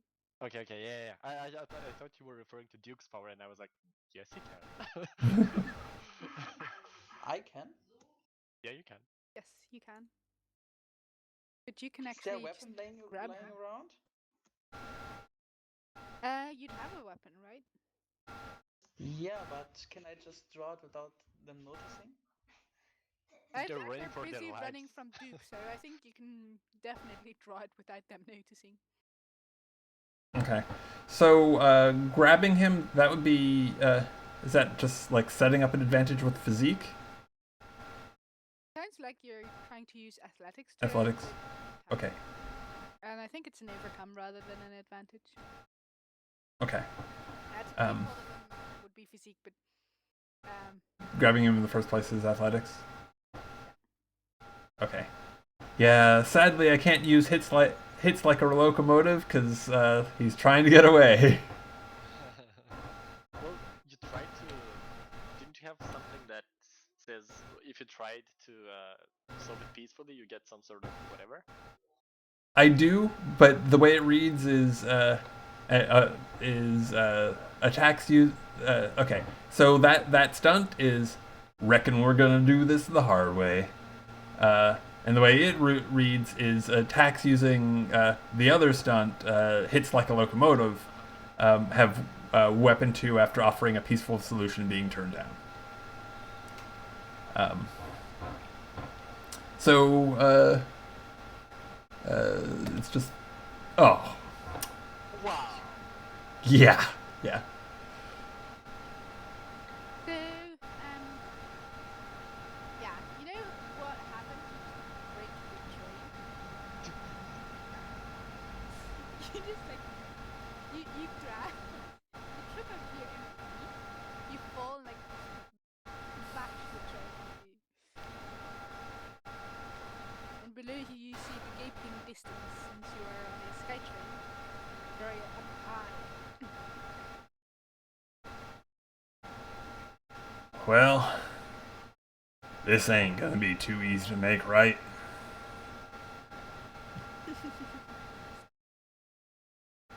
Looks like you just sit there and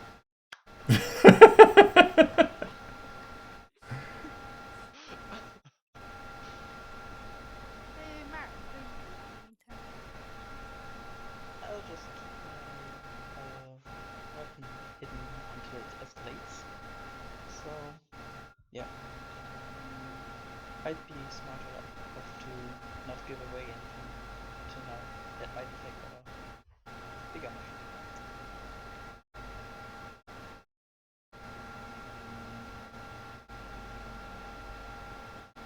You're muted. These guys are just getting away, so you like if you don't do anything, they're gonna be. Whether that's a problem or not is okay.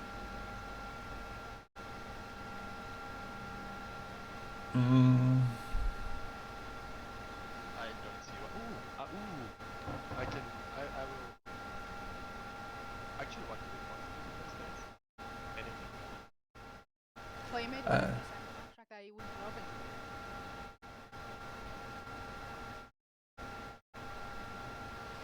Yeah, well, okay, so the damage to the train, is it, I mean, is it threatening to cause it to like, crash or anything, or it's just like a hole that people could fall through, or?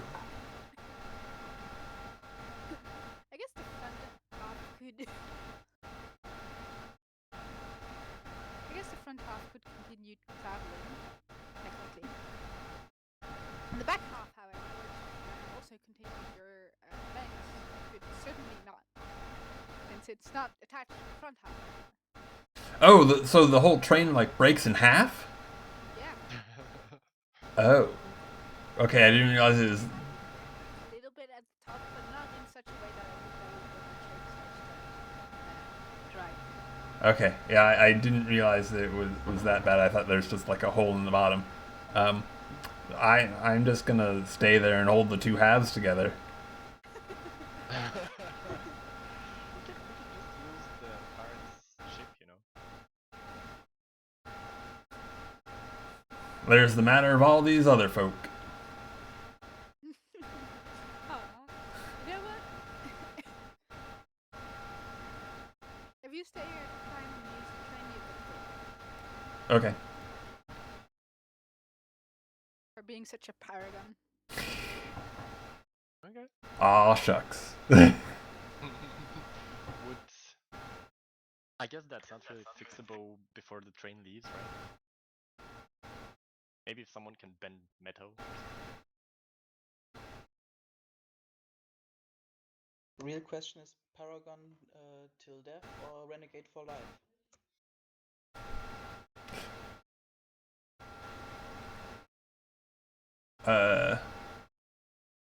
Well, Paragon till death is what he'd choose 10 out of 10 times. I will ask Duke if he needs any help or wants with anything. Yeah, if you could tell the conductor that we need to make an emergency stop. That'd be right kindly. The train is already standing still, the pirates are ready to stop. Oh, okay, so I see.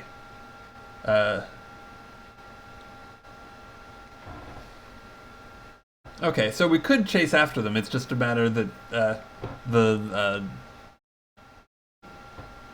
everybody's going to be inconvenienced and there's all the property damage. And yeah, like the back half of the train will be left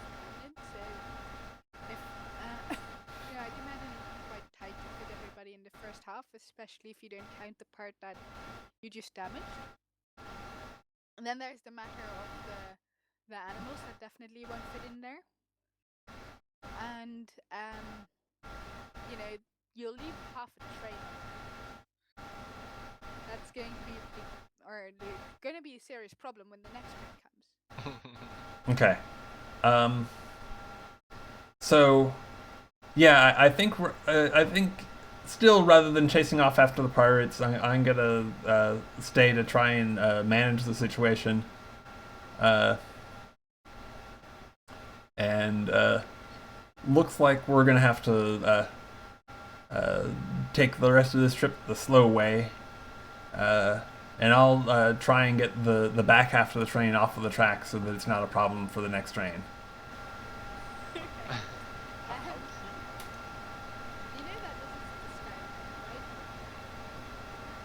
Oh. Also, there's the case of the people you can get but then there's your pirates. So you could try to push the back off. Yeah, that's what I was thinking. I think we're just gonna have to ride the rest of the way. Because we can't abandon our our mounts. That wouldn't be right.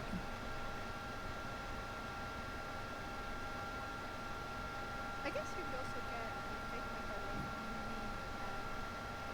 faking your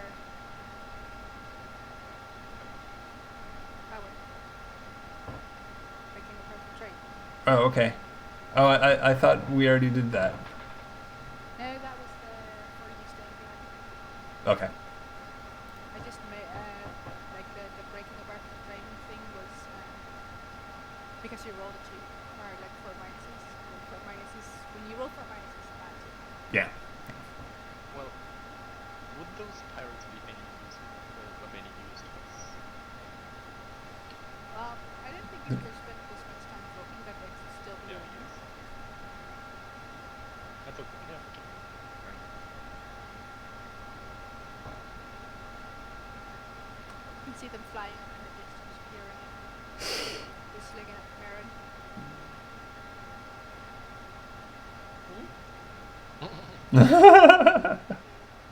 And that the pirates would be flying off, whistling at Marin. Ah, okay. Yeah, whatever.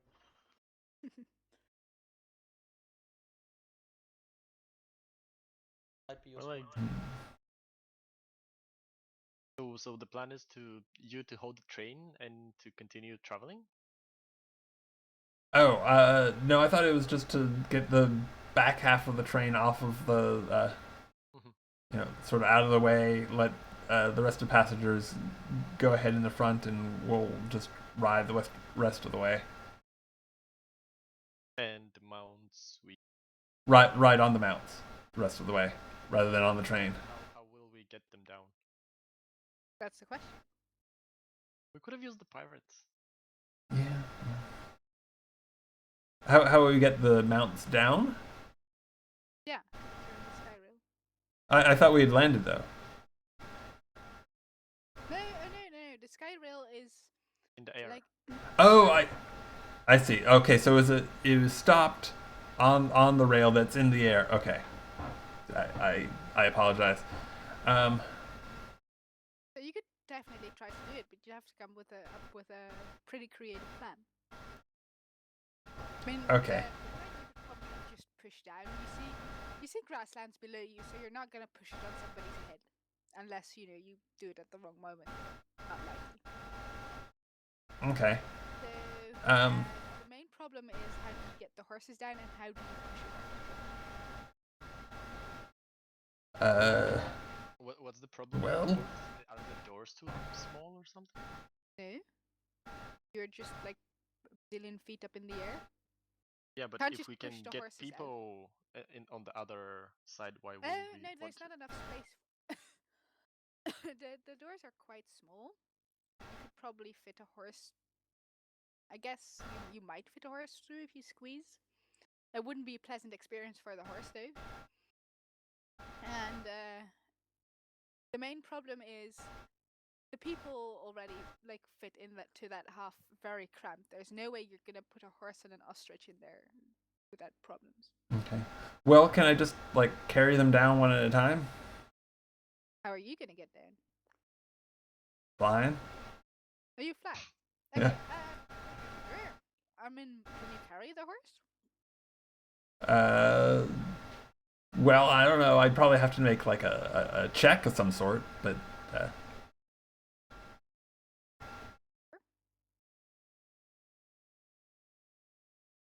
You can go super cheese and say you will sign a contract that says you will carry the horse down.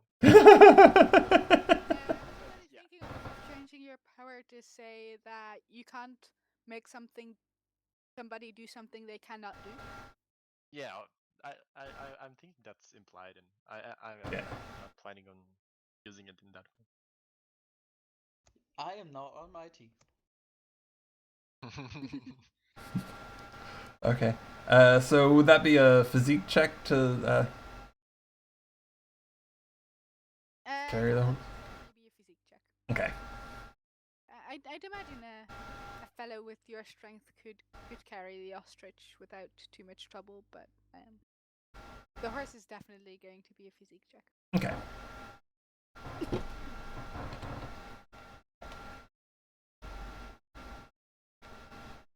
Okay. Good enough. Okay. You just pick up the horse and fly down, and the people in the train are like, woo! They're like clapping and cheering for you. You throw it out, and then it starts falling, and you swoop and catch it in the air, Superman style, and put it down on the ground. And I'll kind of wave off the applause, being all. It ain't no stand up thing for a man to just try and address the trouble he himself has created.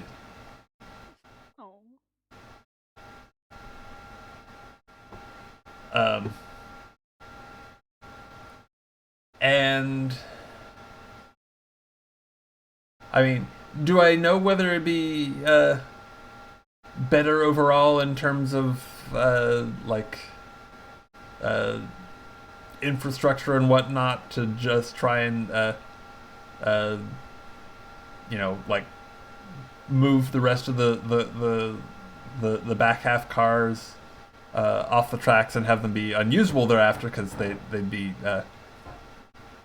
falling all that way, or whether it'd be better to just have the next train come along and have would there be enough room for would they be able to see the cars ahead of them soon enough to like slow down, and then they could that train could push the back half to the next station. Okay, so let's see how much you know about the workings of railway stations and trains. Yep.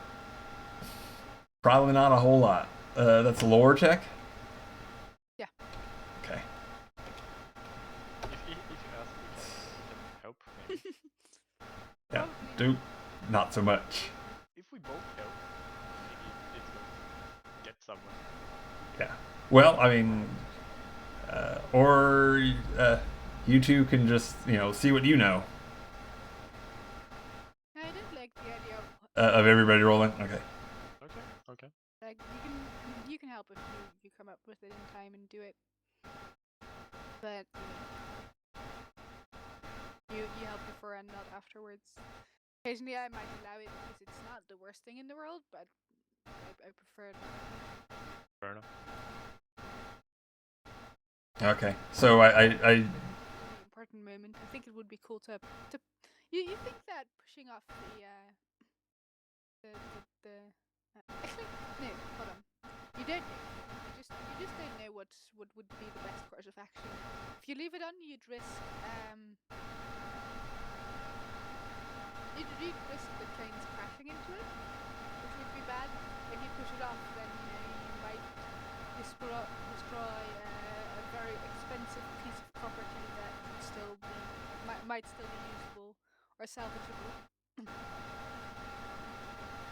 We can send Okay. a message somehow to, or we can tell the conductor to send not the conductor, but the train master or whatever, to send a message somehow to the next station or somehow to let everyone know that there's half a train on the tracks, so people can fix that up or be careful and such.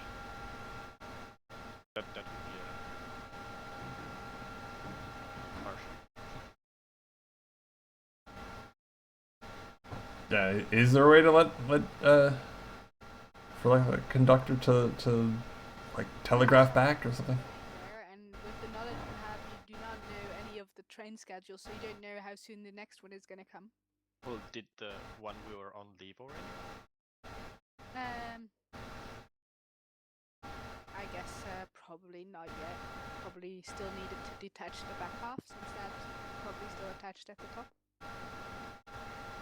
Well, to be fair, he probably will send the message anyway, even if we don't tell him. If he has the means. Actually, do people have the means to communicate over spaces? I think so. Hmm?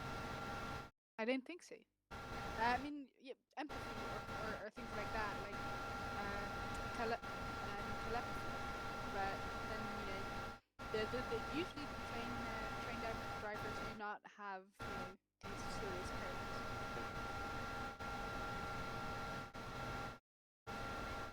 Well, it's in the air. Is it around Are we around mountains? And it's wrestling. Well, the air is probably a thing you can see through, so the half the train will be visible from afar, unless it's very very cloudy, and the clouds are very low. So I would imagine it would be visible from afar. The weather is quite cloudy actually. Okay. Well, It's the pretty rail so bad. far The up? wind is picking up too.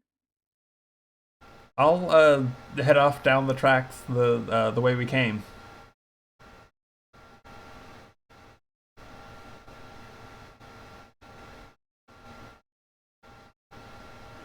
What? Oh, to warn the next train. Yeah, you could be like walking for hours if the next train doesn't come in like half a day. Yep. You said that you actually fly, so you don't care if it can stop in time. I guess that's one thing. Yeah. Marin, ma'am, if you don't mind taking care of my horse, I'd be mighty appreciative. Okay. If you want to head on to the next town, you're welcome to Star, the horse. I guess we can follow you at your speed, right? I don't fly very fast.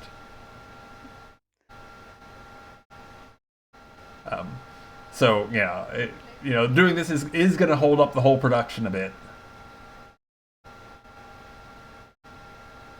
I think that would be this beautiful moment to play out the grudge against you. You always do that, so I think why don't we just continue with our attack? Well,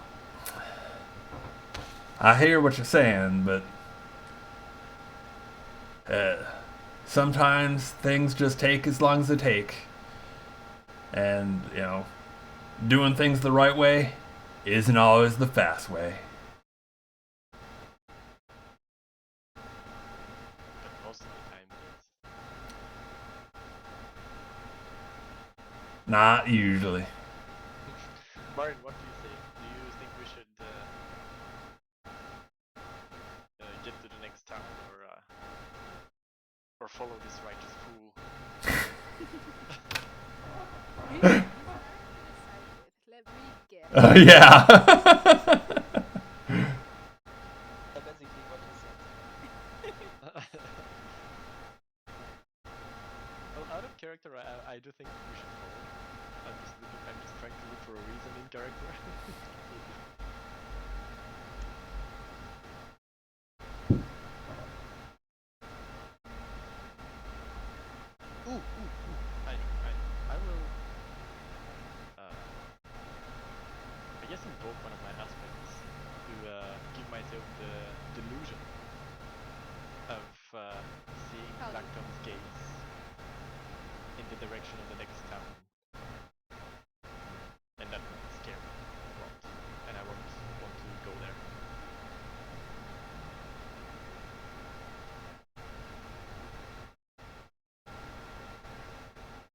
info right. The Black Tom is from Tom's Crossing, right? Yep. That's why it's a Duluth. Okay, if you think it's realistic. I didn't really... It feels quite convenient for me, but I didn't really know how you intended that aspect. Like, Well, something in like. unsure about that. So if this is like the intended use, then basically what I'm saying is, to me it feels like a stretch, but I didn't know your character. Is it a stretch? Well, I'll tell you what I think, and you tell me if it is, or if it sounds like one. Basically, I saw this his stare some years ago, and that's a thing I'm scared of. So even the thought of it would freak me out. So if I imagine seeing it somewhere, that would still scare me, even if it's not rational. And seeing it here is very irrational. I don't think it's very appropriate, because there's no reason for you to suddenly think of Black Tom. There's no talk of Black Tom. You're not near Black Tom. Black Tom is not tied to Lake Town in any way. Like, I think it's a bit of a stretch. So Okay. Well, I'll tell you what. Rick Slacks, you do what you think is convenient, and I'll do what I know is right, and we'll meet up in the next town.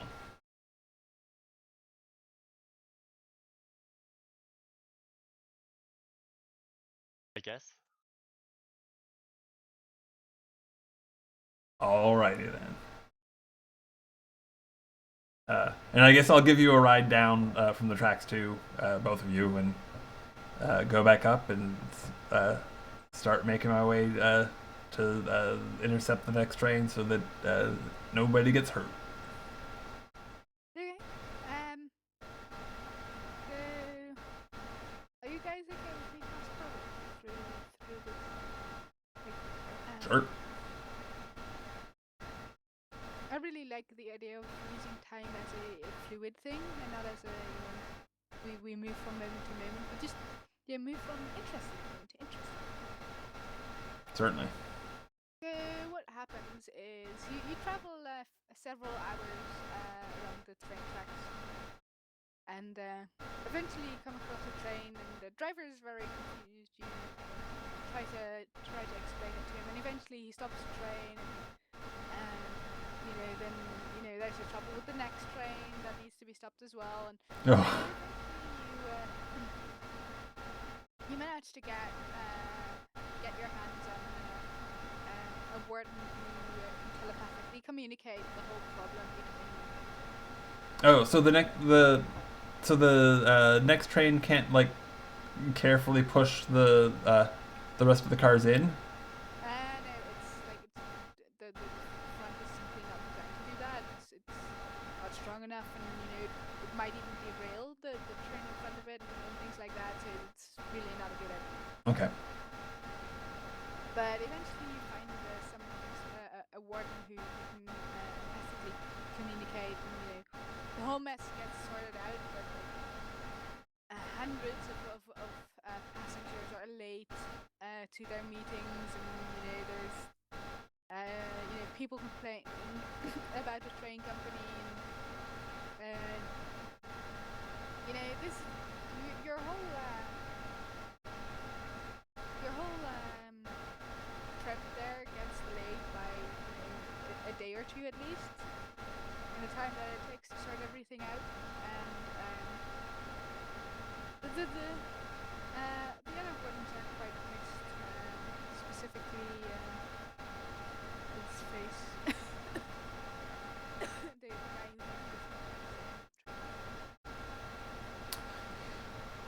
who Yeah. Imagine so. mainly because you kind of clearly announced, hey guys, I'm here, I broke the train, there's warden here, and gossip is going through the whole thing. But things are better than if you would have just pushed the train off the tracks, because that would have been very expensive. This was still expensive, but not as not as expensive as that. In the meantime, for Rexlax and Marin, you have a long, dusty ride to Lake Town, and Marin needs to seduce a fisherman there before he agrees to take you guys across to the town. Lake Town is situated on a lake, Nice. and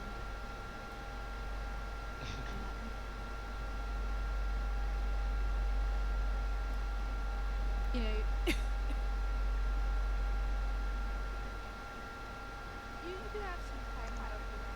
It takes a day, but you have a day or so left before Duke managed to finally, work his way out of the paperwork and shoutings that he has to endure, and make his way over to Lake Town with the debris out of the way. Oh, Hassa, could you turn up your mic just a little? How about this? Okay. Is that Yeah, I mean, it actually sounds fine to me, but someone in chat was having a hard time Yeah. hearing. The stream chat Um, is saying two people already that you have some audio problems. That Apparently you're is Okay. too weird. quiet. And I'll bump up the incoming audio a little bit too. You like, yeah. I'll check out my sound and see if I can make it better. I'm not sure how that works well for you. Do we take a 5-minute break?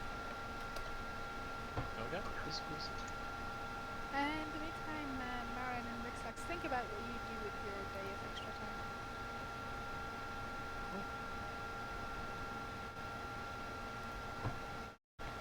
Alrighty. We'll be back in about 5 minutes. Please stick around. Appreciate it. And Oh. is it better now, my sound? Am I louder? Okay. Being- Yeah. There's the stream delay, so I haven't heard back yet. But This is the right mic. How is it now? Is it louder?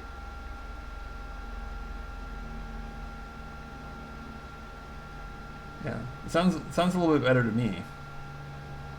Yeah. I just turned my microphone up in the sound of my computer. Okay. Cool. Well, thanks. Anyway, we'll be back in 5.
ostrich in any case, and cool that you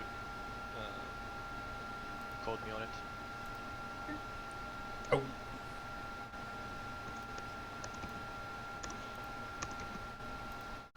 All right. Welcome back. Sorry about that rough transition. I sort of flubbed the technical switch, but let's not worry about that and move right along.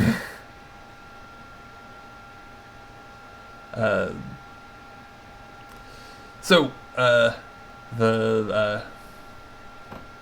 I guess the debacle with the trains is finally resolved, and you guys have some time in town to get into trouble. Yeah, I would imagine we would, or at least I would suggest. I don't know if Mara would agree, but to see what's happening around in the area, ask around what's the general mood, without without saying straight out that we're wardens and looking for something specific, but just trying to fit in with the common folk and see what's going on. In the meantime, I guess Rixlax would be tempted to try out his gambling tricks. And I imagine that my ostrich would really, really, really like water. So she would jump in the lake and just sit there and be stupid and just sitting in the water. And I would have work to do and try to drag her out of there, but I'm small, so I wouldn't be able to. That's my imagining of how Marin would come in and try to help the ostrich get out of the lake.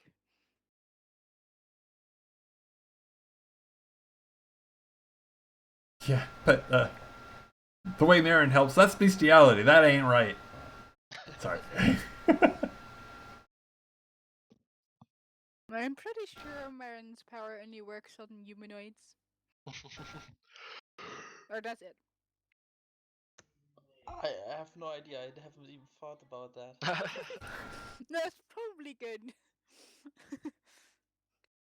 I don't think it should work on anything else than humanoids. I transform Okay, into a very then attractive let's rock. just keep it that way. Yes.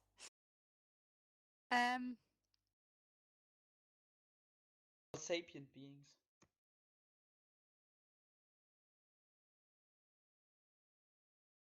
Yeah, I mean, because there might be some of the folk who aren't strictly speaking humanoids, but might be affected.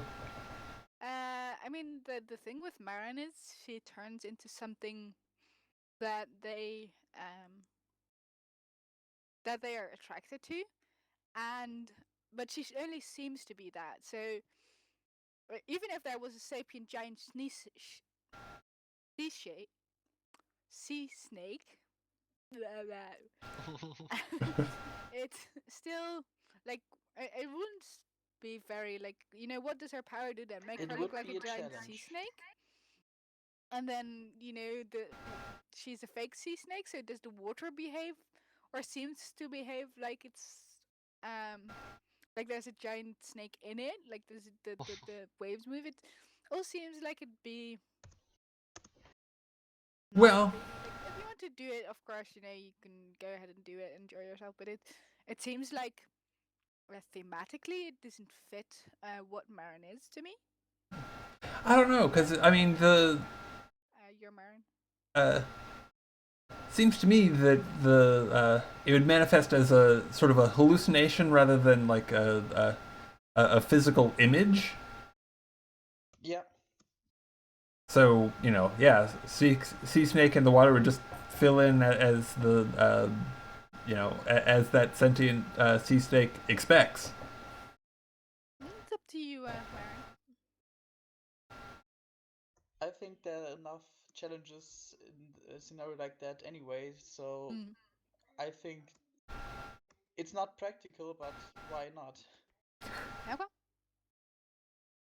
And in our day off, I guess, I actually want to find the best gambler in the town and challenge him to a game of,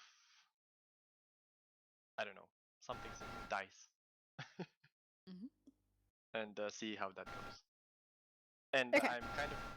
to be honest, I'm kind of metagaming here. I want to use one of my stunts, but I also think that losing something of mine would be fun if this guy's good enough. Okay. And I even have that bribe thing I picked up, so I'll totally bet that it goes to the Okay. winner. Okay, so how would gambling work? Let's see, I've never gambled before. Well, if you're cheating, it's burglary to physically do something, but I got myself a stunt which says I can use deceive instead. So basically, Okay. it's a game of who can trick the other one. So because I imagine he would be cheating too, if he's the best. Okay, yeah, sure. So he'd be using burglary then.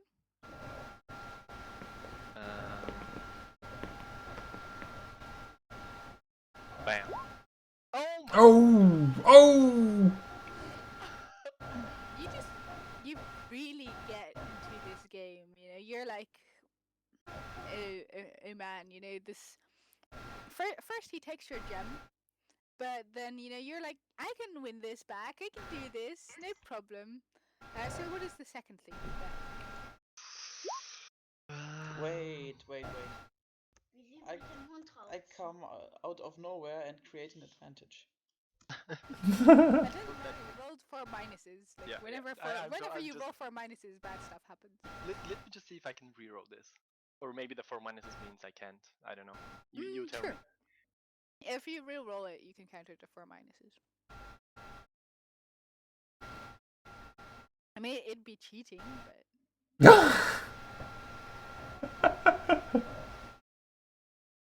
I don't think there's anything other, I guess, than the fact. No, nothing. So let's see what I will part with. The bribe gem is gone.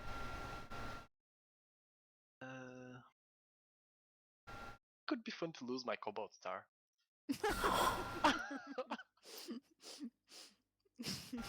I mean, I don't know if that would disturb the game too much, but No, that would totally be awesome. okay, I do star. Okay. We're just off to the best start ever. Like, I like the kind of bad start you guys are having though. It's an it's an interesting one. It provides me plenty of opportunity.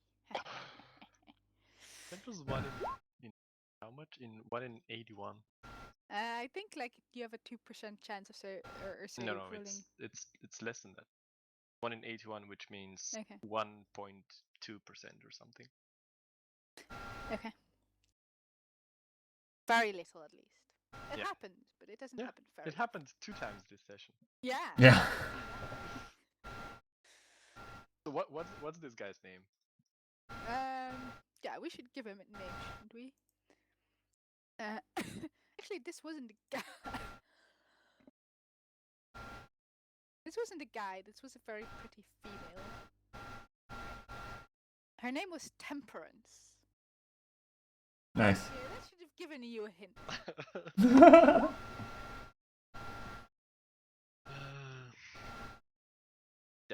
That chick.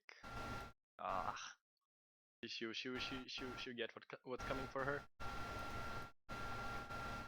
Temperance is now running around with your cobalt star.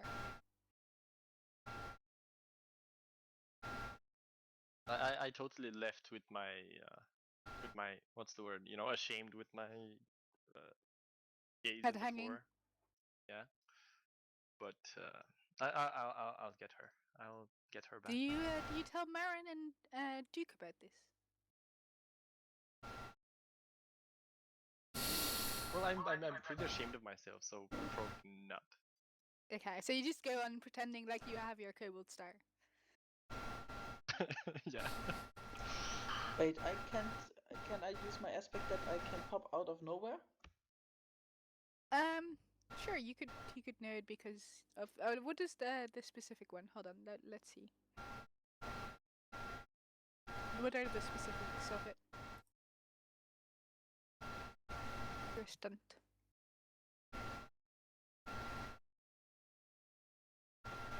Okay, you can use a fate point to suddenly appear in a scene and support someone my character is obsessed with. Sure. If you spend a fate point, you can totally just pop up and be like, "Give this Cold Star back, you snake, and stay away from my man."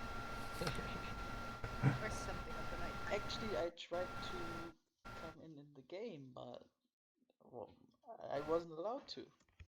I'm sorry, rolled bad, but you can come in after that. Well, there, while he's like But about I to could walk away. make a game with. Let's play a game. It's 3 people because I want this Cobalt Star as well, right? Yeah, you can try and gamble with her for the Cobalt Star. I'm sure she'd take the gamble. Yeah. How about one more hand? Okay, why not? What would you bet against the Cobalt Star? Your I Cobalt close. Star? What would you bet? Close.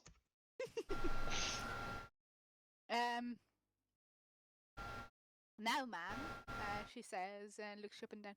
Well, that is a tempting offer. I think Cobalt Star is worth slightly more than just clothes. I think it's time for seducing now, isn't it?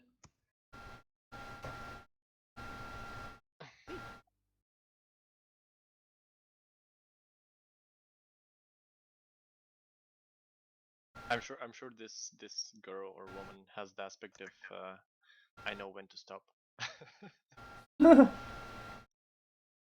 Or what is it? So, I stop when I'm ahead. How taboo would being gay in this time be? How would it be? Would it be accepted, or would it be taboo? Well, I mean, it would probably be fairly taboo, but I mean, it certainly exists. And certainly some people aren't going to listen to what society thinks, and are going to follow their nature and damn what anybody thinks.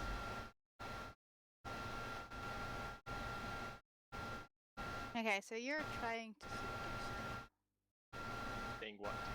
I'm just curious. Then what do you do to seduce? By the way, do you know what you look like when people see you in their heads? I don't do you know that she's attracted to women, for example? Doesn't Well, make she sense. says ma'am, so What if she didn't? Hot. I don't think I don't know, like, I don't know. Would your power do that? Would you know what you'd look like?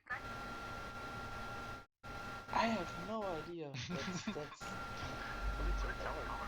yeah. I guess I would just have to find it out because it's not that hard to find out anyway what they think. I guess it would be fun if I didn't know the exact gender or something like that, but I knew the hair color and stuff like that. So it could be lead to funny situations, but not in. I have some clues, but I don't know everything. So. Okay, sure. Yeah, I mean, and it might make sense to sort of like instinctively take on the right mannerisms without like consciously knowing. That might be interesting.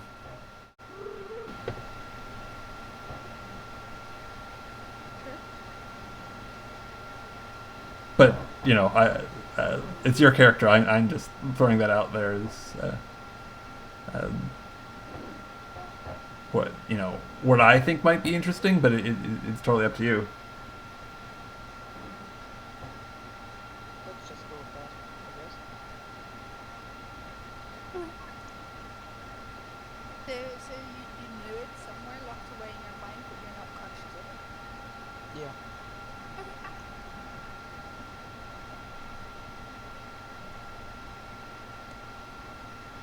So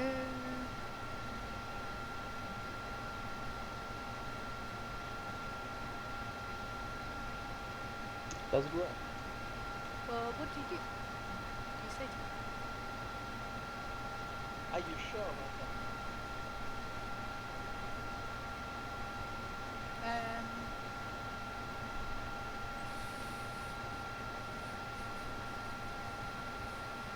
Let's see what she would reply to that. It's a tough one.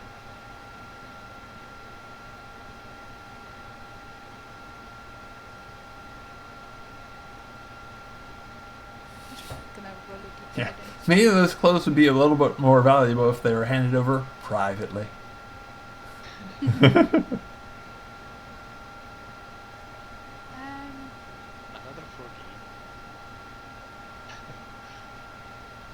49 is fine.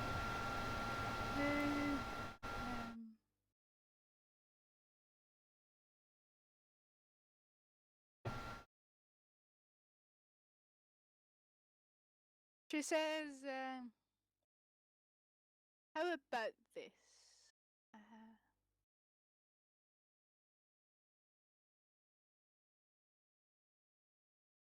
We play for clothes, and if you lose, you'll owe me a dinner. Of course.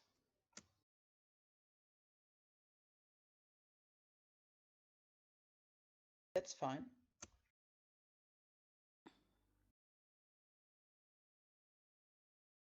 She ushers you into the back room of the saloon that you guys are in to give you a little more privacy. How nice of her. Well, she wouldn't want you undressing where everybody could see it. Okay, let's go. It ain't that kind of saloon. Actually, I don't even plan on winning. That's the fun thing. I do. And doing that in a private room is even more easy now for me. What game are you playing? Dice again? Okay. What game are you I'm playing? asking. Like what? I what play kind of what game she do you... wants to play. Okay, then same game of dice. Because in dice you might actually win by accident, even if you're trying to lose. No, it's about deceiving or not deceiving burglary.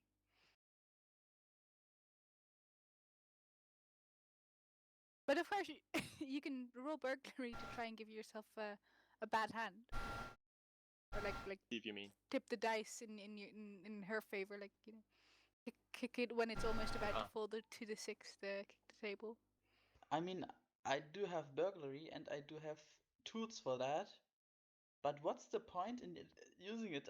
I win both ways, so I just play fair and square.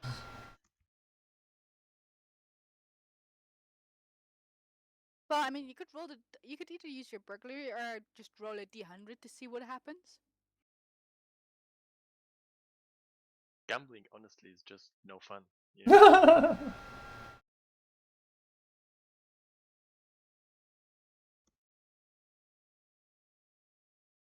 I got me a cookie.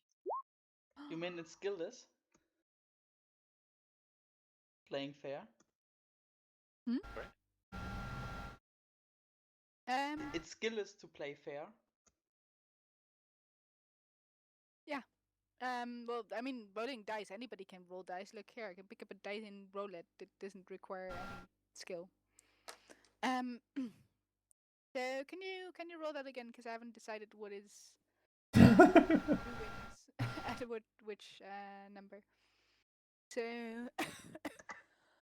let's say above 50 you win, below 50 she wins. If she's trying to win, she's wouldn't she playing get fair? an advantage on that chance? True. Okay. I guess I win with 100, and otherwise she wins. No, not that high. So let's say, um, she rolled a 5, so 5 times out of 6, she she wins. So, up to 85, she wins, and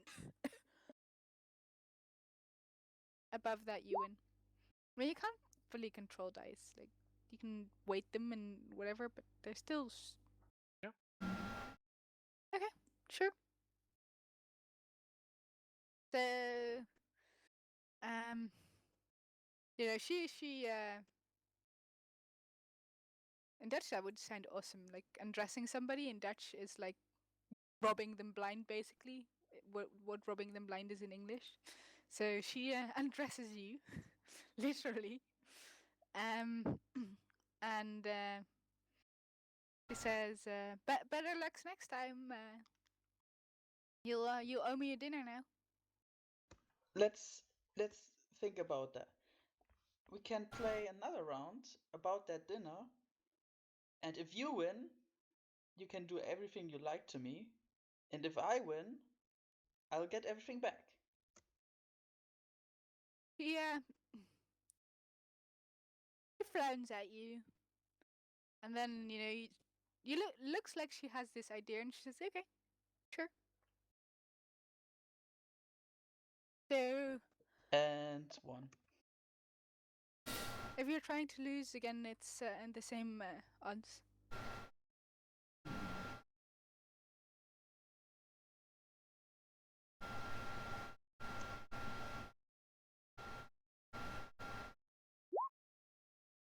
Oh!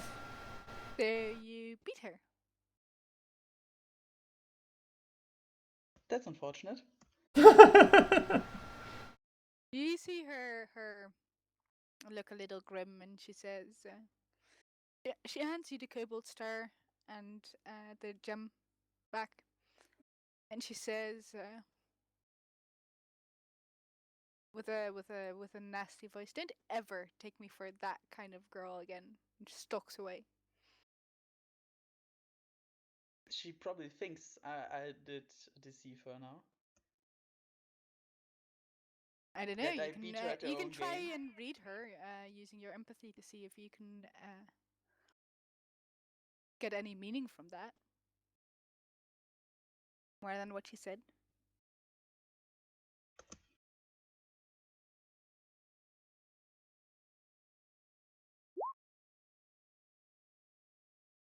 So basically, she knows what I do.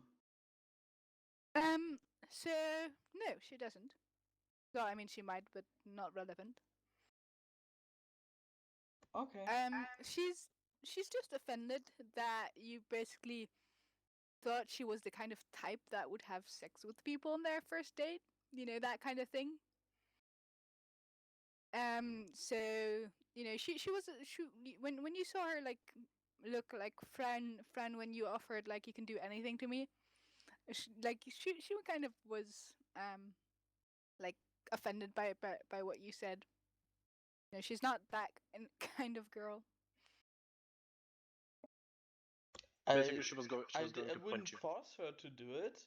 Well, that would kind of screw up my plan, but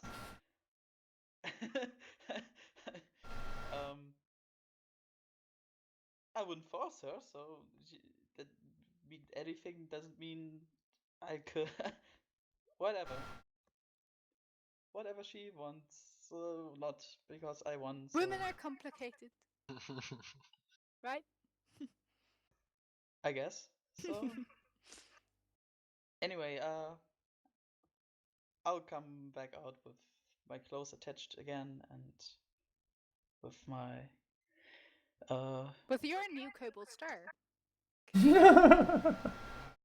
you've got a cobalt star and a gem now. yeah, and actually that's smart. I can show. Hey, guys, I won a cobalt star. That's cool, man. Ah. Now nobody thinks that I am a warden. Now I'm really undercover. Well, this guy fucked up. But now they know Rexlax is a warden. Yes, that's why I think it. That's why Anybody I who wrote might have not overheard that. undercover.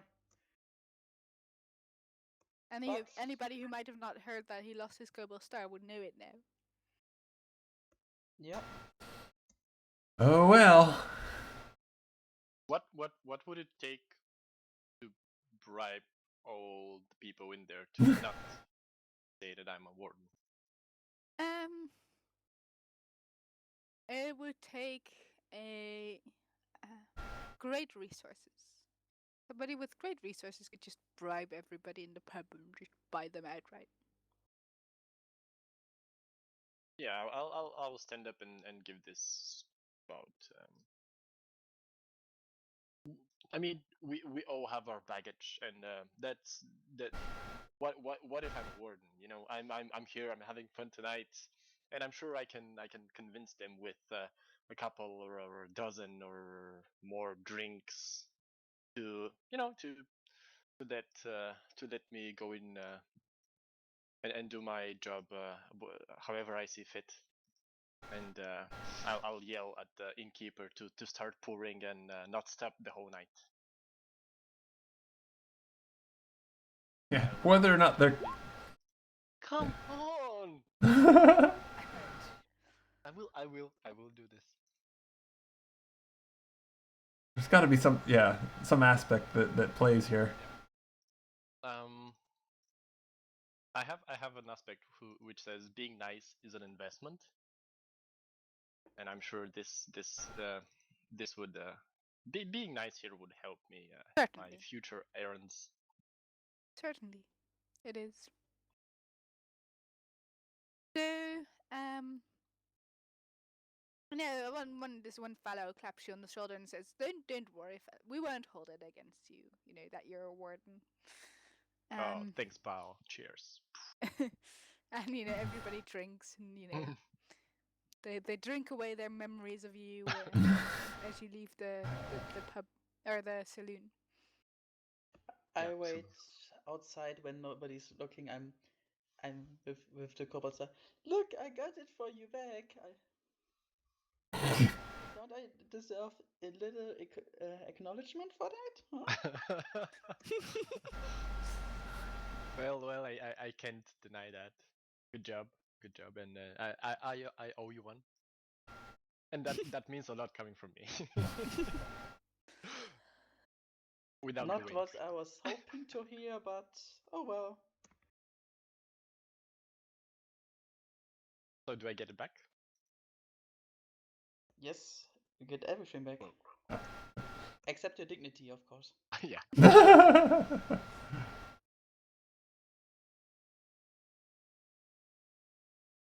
It's so nice of Marin to give it back. I'll give you a fate point for giving it back. Yeah, you could have made him earn it back. Well, actually, this was just playing out the character, right? Still, you get fate points if you play out your character the right way. It doesn't necessarily get you into trouble, but it relieves you of money, I guess. So you could have used that and you didn't. Yep.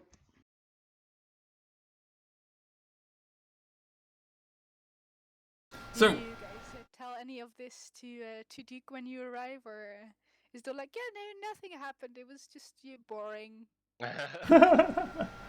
I'll tell to him if Rix says so, but otherwise, why should I? I'll just say that there was, some gambling, drinking, and what you can expect in a saloon, basically. I'm sure Duke is well aware of that, but I won't tell him the story of how I lost everything. Yeah, stripped naked, and the whole story. Yeah. Yep. Well, I figured I'd find you here, gambling. I hope you didn't bilk anybody too badly. It's just the regular. It was okay. Everything is fine if you have enough help. Am I right? Sure. Well, we better get on with this. Things have been delayed enough as it is.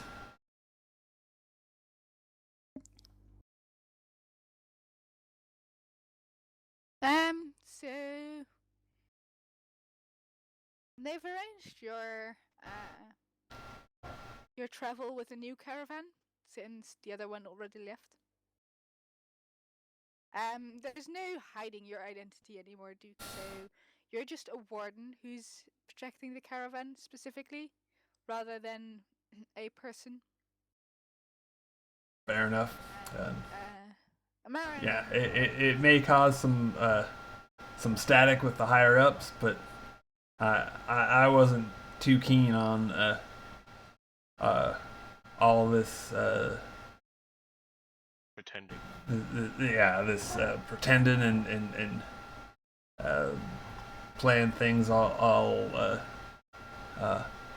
close to the vest as it was. Yeah, so Rixlax and Marin are still merchants and merchant wife. But you are you're a warden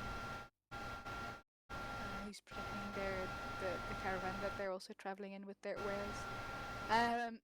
Rixlax, they give you a cart filled with vegetables for the outlands that you can take along as a merchant. Of course, anything that you earn with it goes back to the wardens. What about the caravan owners, or is it owned by the wardens? No, the caravan owner gets paid the It's paid something. Yeah. They paid him in advance for like the protection and things, and part of the deal was that Duke would protect the caravan, since having a warden as protection is pretty good deal.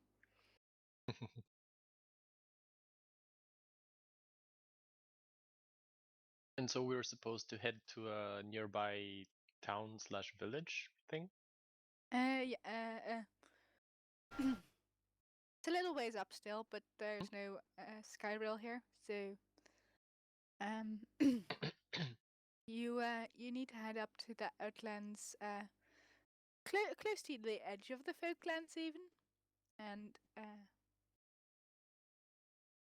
deal with that. But I want to suggest that we do that next time, mainly because we're getting close-ish to the end and my throat is getting really bad.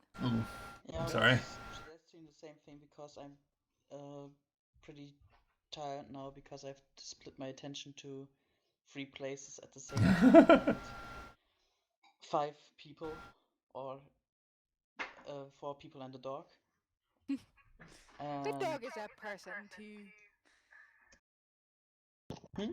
The dog is a person too. Yes. And I was asking if I would bring my brother into bed now. Yeah, so I want to do end of session first. Okay. So, skill points. Did anybody earn any? Totally. Yeah. Yeah, well, okay. Where do we want to start? Dimi, did you want to go ahead, or I can, whichever. It's all good. Yeah, I did use all my sense, even if some were. I think I didn't. They didn't seem too much out there. I did try to metagame it a little bit, but I think I made it in a way that made sense. So for the game, it made sense. You didn't use them out of context, but you did create context to use them. Yeah. And normally I might frown on that a little bit, but in this case, like, I kind of understand, because for you specifically, the problem is that you don't use your skills creatively, your stunts creatively in your stuff. So it makes sense that you want to metagame it. I probably would think it was a bad idea to do this every session and just rack up skill points by metagaming it, but sure. I just did it as a sort of to make Practice. myself do it, and to I guess see potential in some future situation where I can use it, because I tend to not do it, as you all know. And I'm not going to say precision I'm doing this and keep, parting it. Yeah, exactly. So I think it was good for you to clear on that. You were clear. Mark, how about you? I don't think so. I've paid way more attention to one aspect than the other. The other was only in the beginning of it. I don't think I have had a lot of chances to actually do much about that aspect, but I don't want to use it as an excuse, so I will say no for Okay. now. I think that's fair to say. I think that you can totally like if you feel that something can't be played out. Like one thing you can do is ask me in advance, like, can you create a situation that's like this and this, and I'd be willing to work with you. The other thing, but then you need to ask it in advance. You can't just be like, well, I mean, you can create it in game yourself, or you can ask me in advance to do it for you. The second thing you can do is, of course, create things that.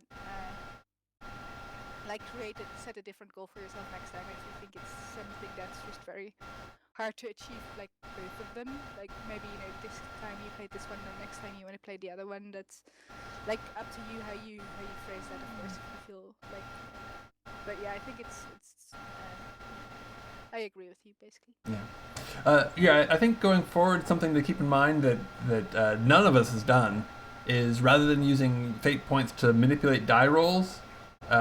We should remember that they can be used to interject something into the story as well. Yeah, that might be a good goal for next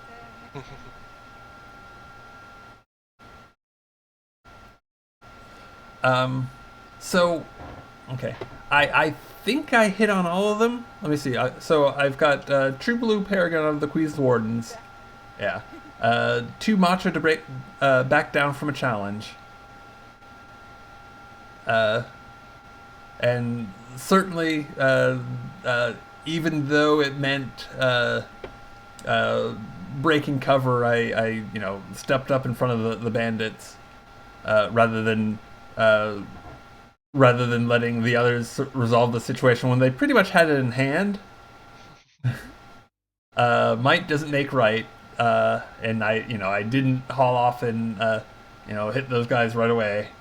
And cool-headed negotiator, which I actually used as a call on, and pining for Marin, which I also played out a couple of times. So I feel like I kind of earned it. I think so, yeah. And I totally screwed up mine. Like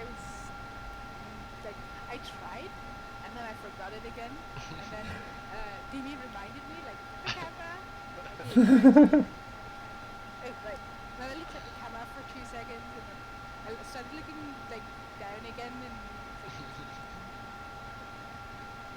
so bad me. Yeah, no skill point for you.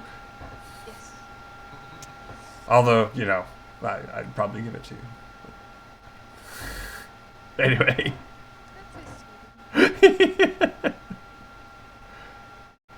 I'm sorry, I won't have that much time left, so I think we can wrap it up. Right back. Sure. Thanks, guys. I had a good time, even though we had some bum luck. For sure.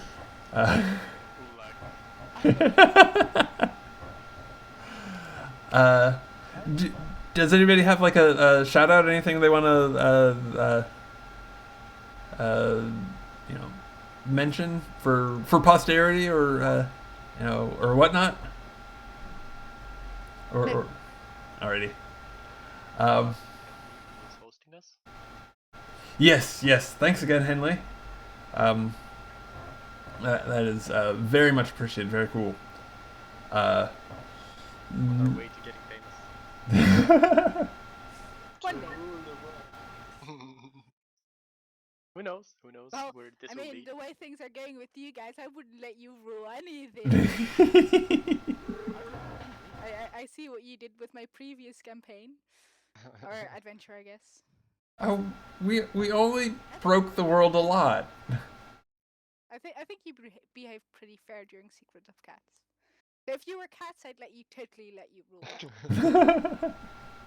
How do you know we're not?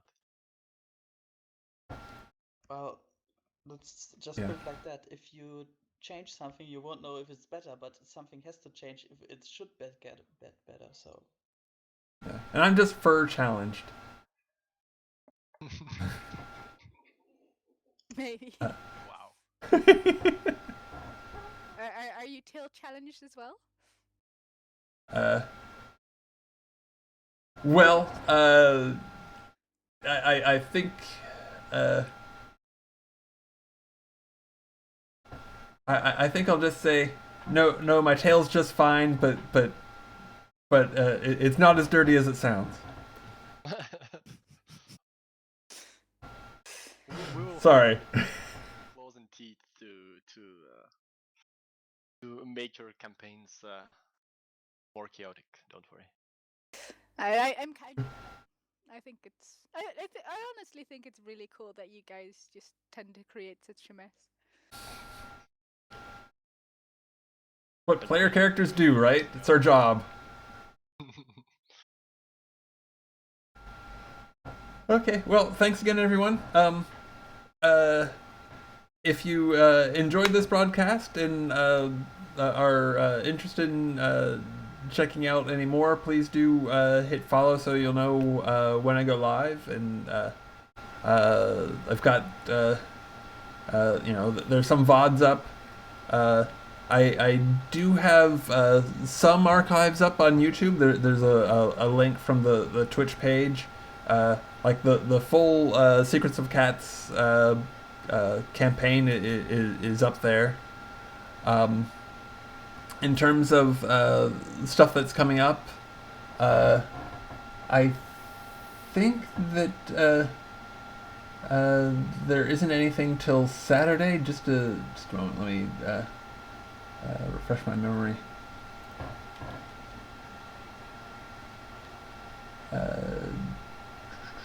Oh yeah, I need to update the schedule. Yeah, I'll be broadcasting again on Saturday night doing Taking Waterdeep, and then on Sunday I'll be guesting on Eric Vulgaris, doing I believe that's Blades in the Dark, which I'm That's gonna be so awesome. yeah, I'm really looking forward to that. Okay, let me verify. That might not be till next week. I know that's coming up. Yeah. That's this Sunday. I'll be doing that as well as running the Eschaton, which is far future transhumanist science fiction. Although the players are themselves right now stuck on this horribly totalitarian world, so much so that it's kind of funny, and the players are playing like space janitors and a nurse, and it's a lot of fun. It's worth checking out. And I will definitely update the schedule on the page so that you can check out what else is coming up. Anyway, thanks again, everybody. Have a good one.